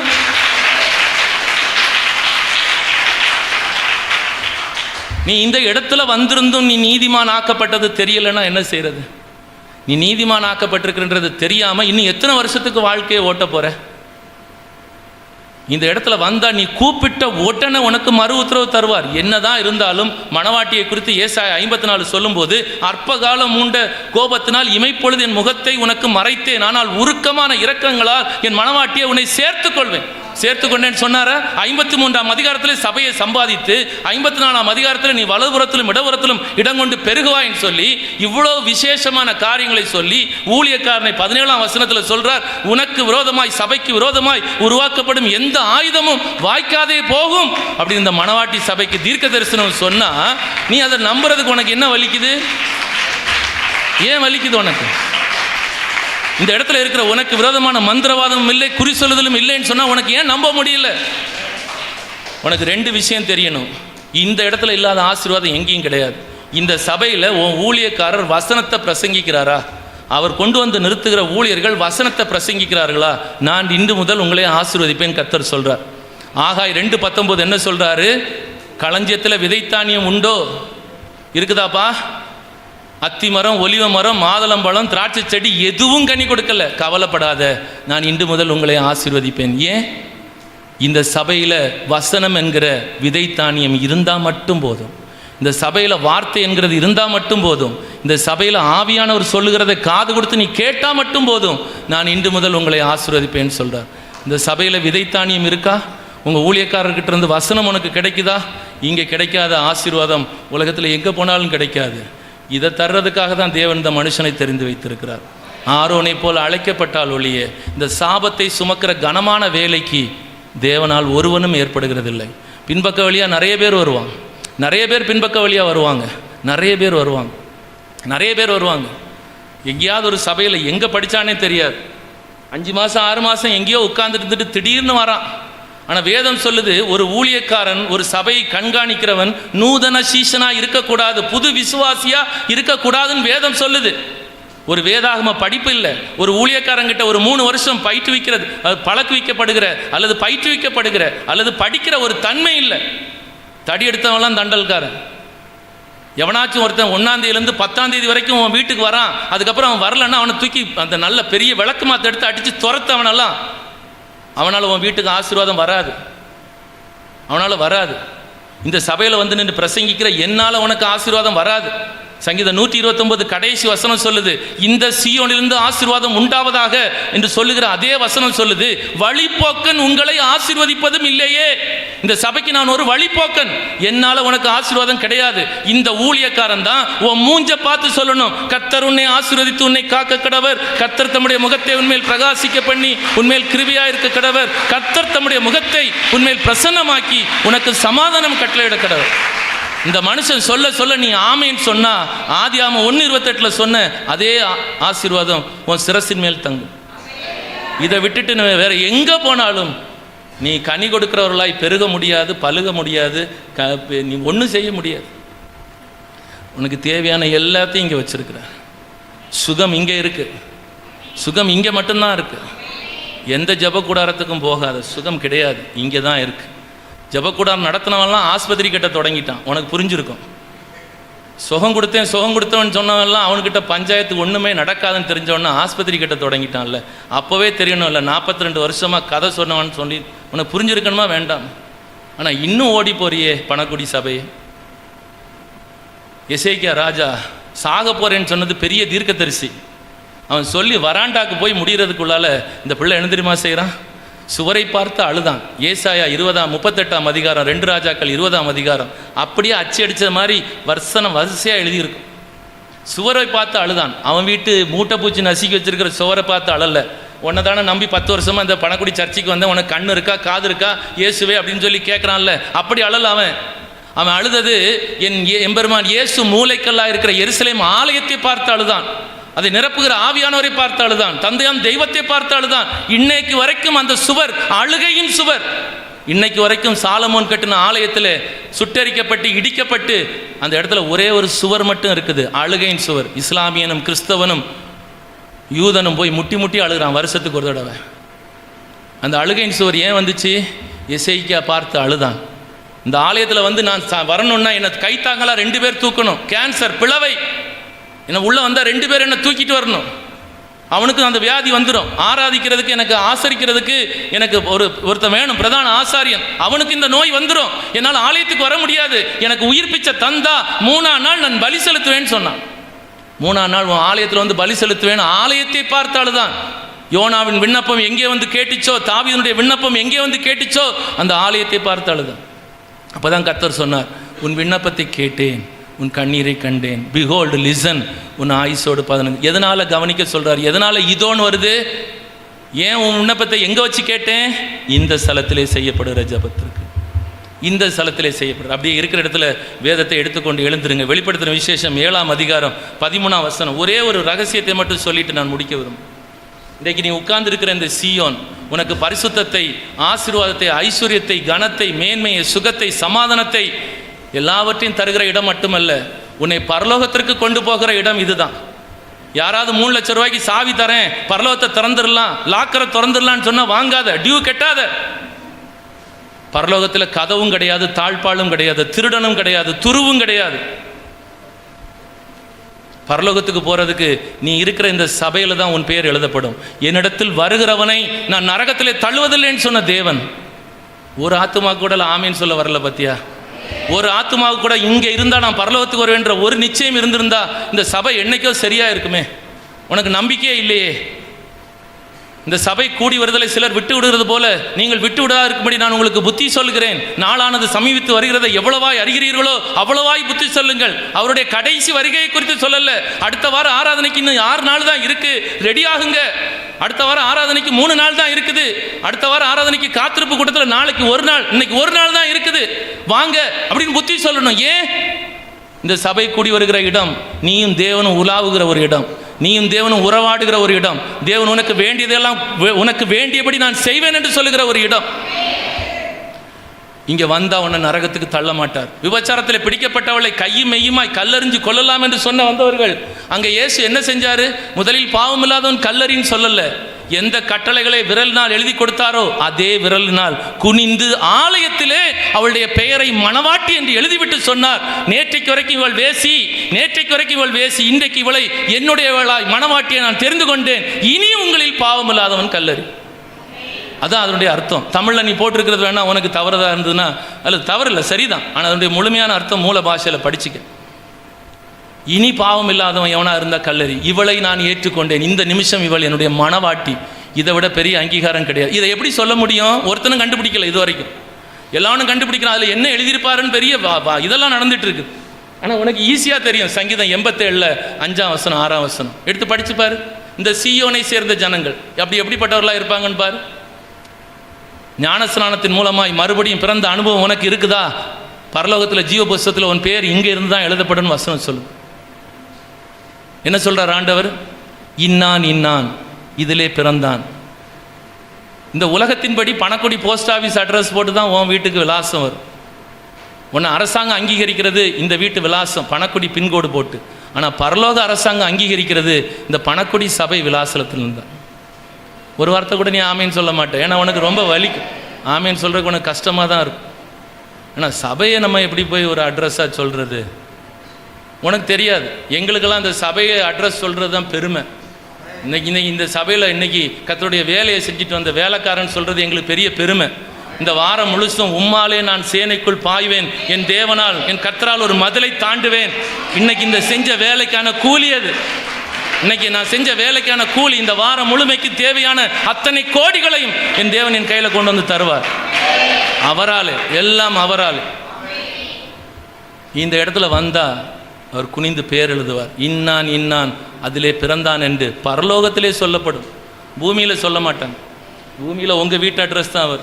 எல்லா நாமத்துக்கும் மேலான நாமத்தை பெற்ற உன்னதமானவர் எம்பெருமான் இயேசு, உன் மணவாளன் இயேசு உன்னை மணவாட்டியா இந்த சபையிலே ஸ்திரப்படுத்துவார். இந்த இடம் தான் உன் வீடு, இதுதான் உன் மணவாளனுடைய வீடு, இதுதான் உன்னுடைய ஜெப வீடு. இங்கே உன்னை மகிழ பண்ணுவார்.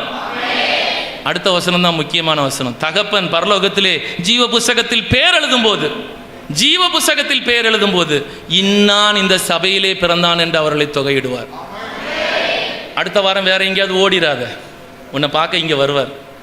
போன வாரம் பேர் எழுதுன ஆத்துமா அந்த ஆடை காணமடா அப்படின்ட்டாருன்னா மறுபடி நீ வந்தானா அட்டனன்ஸ் கிடைக்காது. என் முகத்தை நீ உங்களுக்கு மறைக்க மாட்டேன்னு சொன்னவர், நீ முகத்தை மறைச்சிட்டா திரும்பி பார்க்க மாட்டார். எப்படி பாவத்தை பாராதபடிக்கு முதுகுக்கு பின்னாடி எரிந்து போடுகிறாரோ அப்படி உன்னை எரிஞ்சிட்டார்னா ரொம்ப கஷ்டம். இங்கே உன் பெயர் எழுதுவார். இதுதான் உன் ஜீவ புஸ்தகம். ஜீவ புஸ்தகத்தை தேடி எங்கேயும் போகாத. பணக்குடி சபை தான் பணக்குடி சபை பிள்ளைகளுக்கான ஜீவ புஸ்தகம். இங்கே உன் பேர் எப்போ ஞானஸ்நானம் பெற்றியோ அன்னைக்கு எழுதிட்டார். அவர் எழுதினவர் கிறுக்கி போட மாட்டார், கிறுக்கி போடவே மாட்டார். நீ பிள்ளை, அந்த எண்ணத்தோட இந்த இடத்துல இரு. நீங்கள் இங்கே நாட்டப்பட்டால், கர்த்தருடைய ஆலயத்தில் நாட்டப்பட்டவர்கள் முதிர் வயதிலும் கனி தந்து, 13 வயசுல ஞானஸ்நானம் எடுத்த நீ முதிர் வயதிலும் கனி தந்து புஷ்டியும் செழுமையுமாய், புஷ்டியும் பசுமையுமாய் இருப்பார். இந்த ஆலயத்தில் நாட்டப்படுகிறதுக்கு உன்னதமான ஒரு தாமே உன்னை சிறப்படுத்துவார். உன் மணவாளன் உன்னை சிறப்படுத்துவார். பரலோகத்தில் இப்போ நடைபெறுகிற ஆராதனை குறித்து, இரவும் பகலும் ஆராதிக்கிற இந்த சபையை குறித்து ஒரு சாட்சி தான் வெளிப்படுத்தின விசேஷம் 7ஆம் அதிகாரம் 13ஆம் வசனத்தில் சொல்லப்பட்டிருக்கு. அது ஏதோ மகா உபத்திரவ காலம் என்று பைபிள் ஸ்காலர்ஸ் எல்லாம் சொல்லுவாங்க. நான் நம்புறதே இல்லை, நான் நம்புறதில்லை. அதனால் நான் சொல்கிறேன், நீ ஏற்றுக்கொள்கிறது ஏற்றுக்கொள்ளாதது உன் விருப்பம். எப்படி உன் கண்ணீர் துணைக்கப்படுதுன்றது இப்போ நடக்க வேண்டிய விஷயமா தவிர மகா உபத்திரவ காலத்தில் நீ நான் இருக்க போகிறதில்லை. சபை எடுத்துக்கொள்ளப்பட்ட பின்பு தான் மற்றவன் வரான், மறிச்சவன் வரான். ஆனால் உனக்கும் எனக்கு அது தேவையில்லை. உனக்கும் எனக்கும் சொல்லப்பட்டிருக்கிற ரகசியம், அந்த மூப்பர்களில் ஒருத்தன் கேட்குறான், வெள்ளை அங்கிகளை தரித்திருக்கிற இவர்கள் யார்? சபையில் இருக்கிற ஒன்னையும் என்னையும் பார்த்து பரலோகத்தில் இப்போ சம்பாஷணம் நடந்துகிட்டு இருக்குது. இவர்கள் யார்? இவர்கள் மிகுந்த உபத்திரவத்திலிருந்து வந்தவர்கள். அந்த அன்பின் சீஷன் யோவான் சொல்கிறான், ஐயா எனக்கு என்ன தெரியும், சாமி உனக்கு தான் தெரியும், நீ தானே இங்கேருந்து பார்க்குற. அப்படி சொல்லும்போது அந்த அந்த 24 மூப்பர்கள் அவன் சொல்கிறான், இவர்கள் மிகுந்த உபத்திரவத்திலிருந்து 6 நாள் மிகுந்த உபத்திரவத்திலிருந்து வந்தவர்கள், மிகுந்த உபத்திரவத்திலிருந்து 6 நாளும் போராட்டத்தின் மத்தியிலே இந்த ஆலயத்தில் வந்தவர்கள், இந்த ஆலயத்திலே வந்தவர்கள். அதுதான் அண்டர்லைன், இந்த ஆலயத்திலே வந்தவர்கள். இங்கே இருக்கிறவனை தான் கர்த்தர் நோக்கி பார்ப்பார். இங்கே இருந்தா என் வசனத்துக்கு நடுங்கிறவனை நான் நோக்கி பார்ப்பேன்னு சொன்னார்ல, அவர் எங்கிருந்து நோக்கி பார்ப்பார்? ஏசாயா 18:4 சொல்றது, என் வாசஸ்தலத்திலிருந்து நான் அவர்களை கண்ணோக்குவேன். அவர் ஒன்று பார்த்தா போதும். பார்த்தா என்ன நடக்கும்? பார்த்தா என்ன நடக்கும்? யாத்ராம் 2ஆம் அதிகாரம் கடைசி வசனம் சொல்லுது, கர்த்தர் இஸ்ரவேல் புத்திரரை கண்ணோக்கினார், தேவன் அவர்களை நினைத்தருளினார். உன்னை நினைச்சா அவர் உன்னை ஆசீர்வதிப்பார். உன்னை ஆசீர்வதிக்கிறதுக்கு அவர் உன்னை நினைக்கணும். உன்னை நினைக்கிறதுக்கு அவர் ஆலயத்திலிருந்து உன்னை கண்ணோக்கணும். உன்னை கண்ணோக்கணும்னா நீ வசனத்துக்கு நடுங்கணும். ஆவியான ஒரு சபைக்கு சொல்றதை கேட்டா உன்னை அவர் பார்ப்பார், உன்னை நினைப்பார், உன்னை ஆசீர்வதிப்பார். அப்போ அங்கே சொல்றான், அவன் உபத்திரவத்திலிருந்து வந்தவர்கள், மிகுந்த உபத்திரவத்திலிருந்து வந்தவர்கள். அடுத்த வசனம் என்ன சொல்லுது பாருங்க, ஆட்டுக்குட்டியானுடைய இரத்தத்திலே தங்கள் அங்கிகளை தோய்த்து வெளுத்தவர்கள். ஏசாயா 6:1 சொல்லப்பட்ட அந்த வஸ்திர தொங்கலுக்குள்ளாய் கடந்து வந்தவர்கள், தங்களை பரிசுத்தமாக்கி கொண்டவர்கள். இந்த சபை வெறும் கல்லும் மண்ணும் அல்ல, இது உயிருள்ள சபை. இந்த பணக்குடி சபை உயிருள்ள சபை. ஆனால் உனக்கு ஆமேனெல்லாம் போதவே போதாது. இது மாம்சத்தினுடைய உயிர் ரத்தத்தில் இருக்குதுன்னு சொன்ன தெய்வம் உண்மைன்னா, சயின்ஸ் கண்டுபிடிக்கிறதுக்கு முன்னாடியே உன் வேதம் மாம்சத்தினுடைய உயிர் ரத்தத்தில் இருக்குது, ரத்தத்தோடு அதை புசிக்க வேண்டாம் சொன்னதுதான் உண்மைன்னா, இயேசு தன்னுடைய சுய ரத்தத்தால் சம்பாதிக்கப்பட்ட இந்த சபை அவருடைய உயிருள்ள சபை. இங்கே தொட்டா அங்கே வலிக்கும், இங்கே கட்டுகிறது அங்கே கட்டப்படும், இங்கே கட்டவிழ்ப்பது அங்கே கட்டவிழ்க்கப்படும்.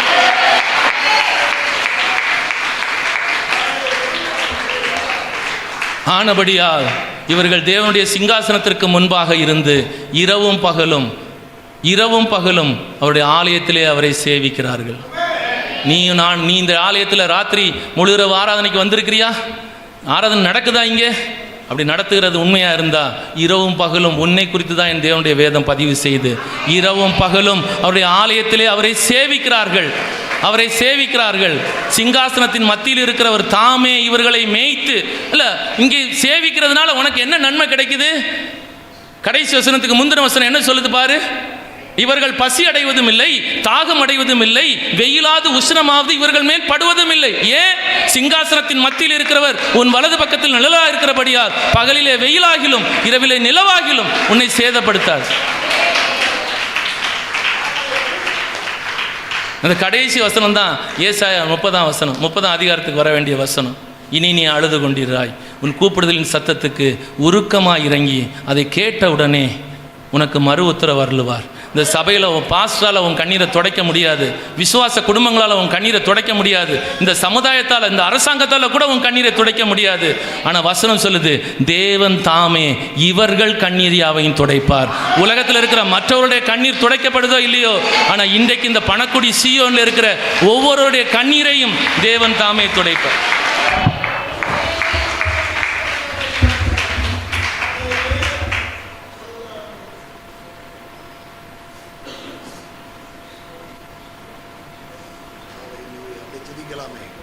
துதிக்கலாமே, அப்படியே துதிக்கலாமே. ஹல்லேலூயா, ஹல்லேலூயா, ஹல்லேலூயா, ஹல்லேலூயா.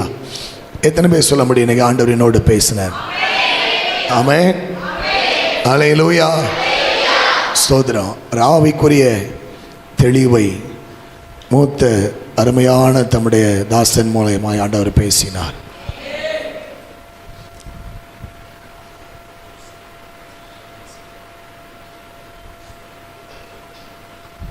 ஹல்லேலூயா. பாருங்க, கர்த்தருடைய வார்த்தையில் நம்மை நடத்துவதற்காக இன்னைக்கு கடந்த நாட்களில் பாஸ்டர் குறித்து அவங்கள குறித்து கேள்விப்பட்ட வார்த்தை அதுதான். தேவனுடைய வார்த்தை அவர்களிடத்தில் இருக்கிறது. ஸ்தோத்திரம். அவங்கள பற்றி பேசலை, தன்னை குறித்து பெருமைப்படுத்தலை, தன்னுடைய காரியத்தை சொல்லலை. தேவனுடைய வார்த்தை முழுக்க முழுக்க ஆண்டவருடைய வார்த்தை. ஸ்தோத்திரம். இன்றையிலிருந்து இந்த வசனத்தை கேட்டவங்க ஒரு தீர்மானம் எடுக்கணும். இந்த வார்த்தை ஆண்டவர் என் கூட பேசினார். இனிமேல் இந்த வார்த்தைக்கு விரோதமான காரியத்தை நான் செய்ய மாட்டேன்.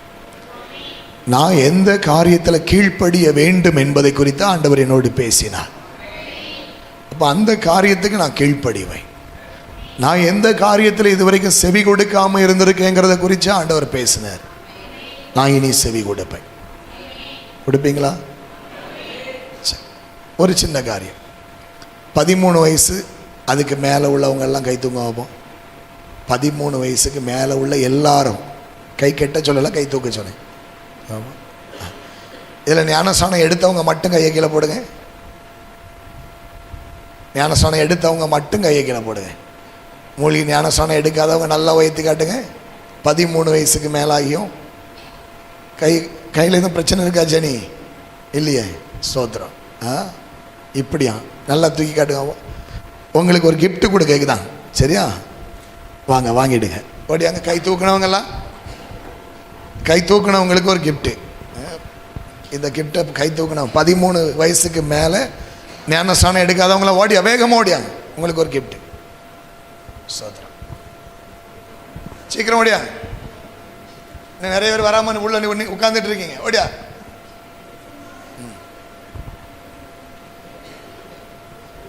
சகோதரர் பக்கம் கை தூக்கின சிலர் இன்னும் வரலையே. 13 வயசுக்கு மேலே ஆகி மூழ்கி ஞானஸ்நானம் எடுக்காதவங்க சகோதரிகள் பக்கம் இருக்கிறவங்க, 13 வயசு தாண்டியாச்சு இன்னும் ஞானஸ்நானம் எடுக்கலை அப்படின்னா வீட்டில் போயிட்டு இந்த புத்தகத்தை தெளிவாக வாசிங்க, சரியா? ஞானஸ்நானம்னா என்ன, ஏன் எடுக்கணும், எடுக்கிறதுனால என்ன நன்மை, இதை குறித்து ரொம்ப தெளிவாக இந்த புத்தகத்தில் இருக்குது. ஏற்கனவே உங்கள் வீட்டில் இருக்கும், நம்ம சர்ச்சில் அடித்து கொடுத்ததுனால. ஆனால் நீங்கள் அதை பார்க்கலை, படிக்கலை, அது உங்களுக்கு தெரியாது. உங்களுக்கு இன்னும் பால்குடி பிள்ளையாகவே இருக்கிறீங்க. அதனால் ஸ்தோத்திரம். 12 வயசு வரைக்கும் உள்ள லெவல் வேறு, 12 வயசுக்கு மேலே உள்ள லெவல் வேறு. கர்த்தர் தம்முடைய தாசனை கொண்டு பேசினார். அடுத்த ஞாயிற்றுக்கிழமை ஞானஸ்நான ஆராதனை. செய்வதை சொல்லுங்க, செய்வதை வசனம் கூட ஒழுங்கா சொல்லுதா பாருங்களா. செய்வதை சீக்கிரமாயிடுச்சு இல்லையா? அதனால அடுத்த ஞாயிற்றுக்கிழமை வரும்போது எப்படி வரணும் சொல்லுங்க. நம்ம சபையில் ஒவ்வொரு மாதமும் ஞானஸ்நான ஆராதனை நடந்துகிட்டே இருக்கு இல்லையா? ஆனால் போன மாதம் மட்டும் நடக்கும். நீங்களாம் ரொம்ப பிஸி, மே மாதம் லீவு போட்டீங்க, ஹாலிடே. அதனால் எல்லாத்துக்கும் சேர்த்து இந்த மாதம் என்ன செய்யணும்? அடுத்த வாரம் ஞானஸ்நான ஆராதனை. சோதரம். இதுவரைக்கும் ஞானஸ்நானம் எடுக்காதவங்க இந்த புக்கை படிக்கணும், ஞானஸ்நானத்துக்கு ஒப்பு கொடுக்கணும். ஏதாவது சந்தேகம் இருந்தால் என்கிட்ட வந்து கேட்கணும். அப்படியே நான் ஞானஸ்நானம் எடுக்க மாட்டேன்னா இப்போ இல்லைன்னா எப்போவுமே உங்களுக்கு இல்லை. ஆமேன்னு வரமாட்டேங்கிற பற்றியா தோத்துறோம். ஏன்னா இதுக்கு மேலே நீங்கள் ஞானஸ்நானம் எடுக்காமல் இருக்கீங்கன்னா கீழ்ப்படிதல் இல்லை, அது மெயினாயிரும். ஏன்னா ஆண்டவருக்கு கீழ்ப்படியணுங்கிற கீழ்ப்படியது வந்து தாமதம் இன்றி கீழ்ப்படியணும். தெரிஞ்சாச்சு, சத்தியத்தை அறிஞ்சாச்சு, அப்புறம் கீழ்ப்படியாமல் நான் பிறகு பார்த்துக்கிட்டே நீங்கள் ஒரு பிளானை வச்சா ஆண்டவருடைய பிளானை தாண்டி போகிறீங்கன்னா அதுக்கு நாங்கள் பொறுப்பு இல்லை. ஸ்தோத்திரம். அல்லேலூயா. நாங்கள் பெற்ற பிள்ளைய நாங்கள் குளிப்பாட்டணும். நீங்கள் பெற்ற பிள்ளைல நான் குளிக்க மாட்டேன், நான் இந்த அலையாக போகிறேன்னா எங்கேயாவது போய் முங்கு. தோத்திரம். அதுக்கு நம்ம ஒன்றும் செய்ய முடியாது. தோத்திரம். அல்லேலூயா. ஸோ அதனால் மூழ்கி ஞானஸ்நானம் எடுக்காதவங்க ஞானஸ்நானம் எடுக்கணும். அதே போல் ஸோ முழு சத்தியமும் இந்த ஆராதனைனா என்ன, சபைனா என்ன, ஊழியக்காரங்கன்னா என்ன, ஒரு தெளிவாக ஆண்டவர் நமக்கு தந்திருக்கிறார். ஸோ இந்த சத்தியத்தின்படி நடக்க என்னை ஒப்பு கொடுக்குறேன் அப்படிங்க. கண்களை மூடி ஆண்டவருடைய பிரசன்னத்தில் ஹல்லேலூயா ஹல்லேலூயா. உகந்த காணிக்கையா ஒப்பு கொடுத்தேனையா. உகந்த காணிக்கையா ஒப்பு கொடுத்தேனையா. சுகந்த வாசனையா நுகர்ந்து மகிழுமையா. சுகந்த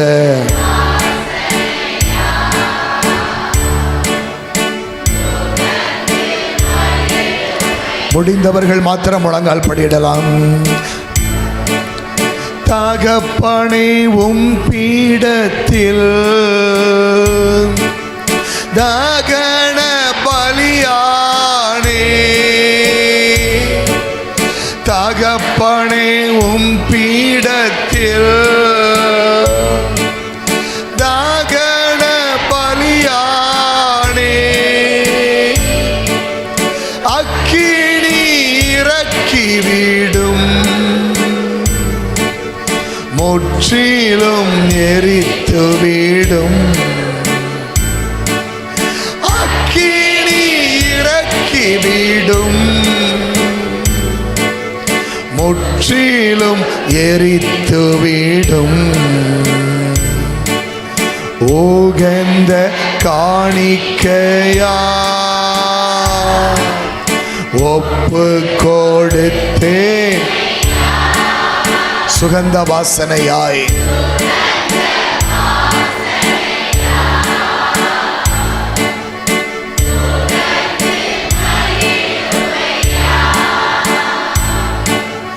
வேண்டாத பலவீனங்கள் ஆண்டவா முன்வைக்கின்றேன். சத்தத்தை உயர்த்தி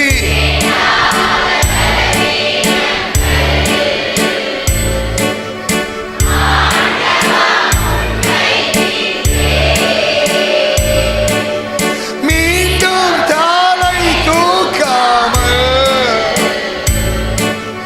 மாண்டு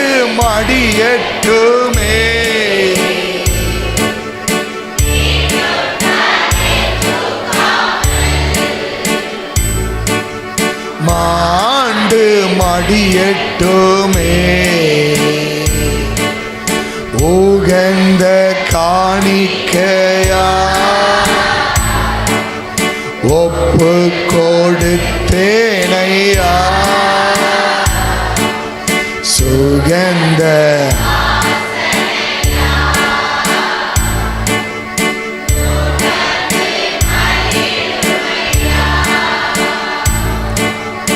உகந்த காணிக்கையா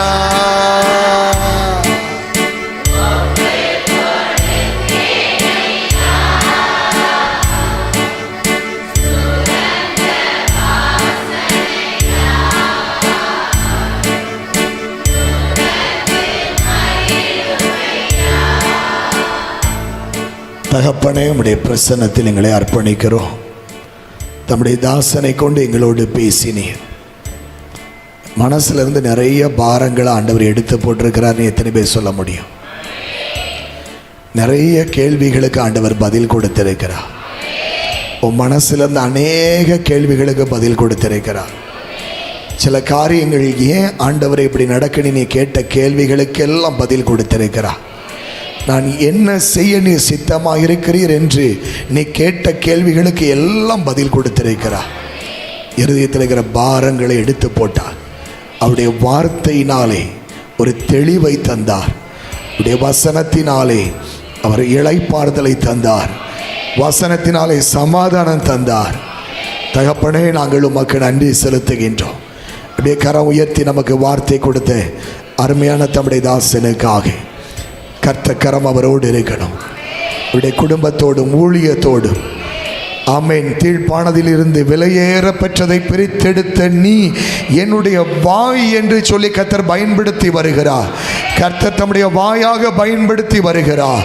ஆமென். கர்த்தர் தம்முடைய வாயாக தம்முடைய மகனை பயன்படுத்தி வருகிறார். ஆமென். கர்த்தருடைய வார்த்தை அவரிடத்தில் இருக்கிறது. இந்த வார்த்தை முழு உலகத்துக்கு ஆசீர்வாதமாய் தம்முடைய மகன் மூலமாய் புறப்பட வேண்டும். இன்னும் மகனை கர்த்தர் பலப்படுத்தி நல்ல சுகமும் பலனும் ஆரோக்கியமும் ஆண்டவருடைய கிருபைகளும் தந்து கர்த்தர் தமது நாமத்தின் மகிமைக்காய் மகனை பயன்படுத்தும்படியாக உன்னத அபிஷேகத்தால் உன்னத வார்த்தையினால் ஹல்லேலூயா ரிகாதுன் ஷிஹவல ரபக்கதுனியா இன்னும் தம்முடைய மகனை கர்த்தர் பலப்படுத்தி நீ பயன்படுத்தும்படியாக அநேக திருச்சபைகளுக்கு அநேக தேவ மக்களுக்கு ஆசீர்வாதமாய் ஆண்டவரே நீ பயன்படுத்தும்படியாக நாங்கள் ஜெபிக்கிறோம். வார்த்தையை கேட்ட நாங்கள் எங்களை வஞ்சியாதபடிக்கு ஆண்டவரே வார்த்தையின்படி செய்கிறவர்களாய் நீர் எங்களை மாற்ற வேண்டும் என்று ஜெபிக்கிறோம். எங்களை தாழ்த்தி அர்ப்பணிக்கின்றோம். எல்லா துதியும் எல்லா கணமும் எல்லா மகிமையும் அப்பா உமக்கு ஒருவருக்கே நாங்கள் செலுத்துகின்றோம். எல்மீட் பரட்சகமாகிய இயேசுவின் நாமத்தில் பிதாவே, என் ஆத்துமாவே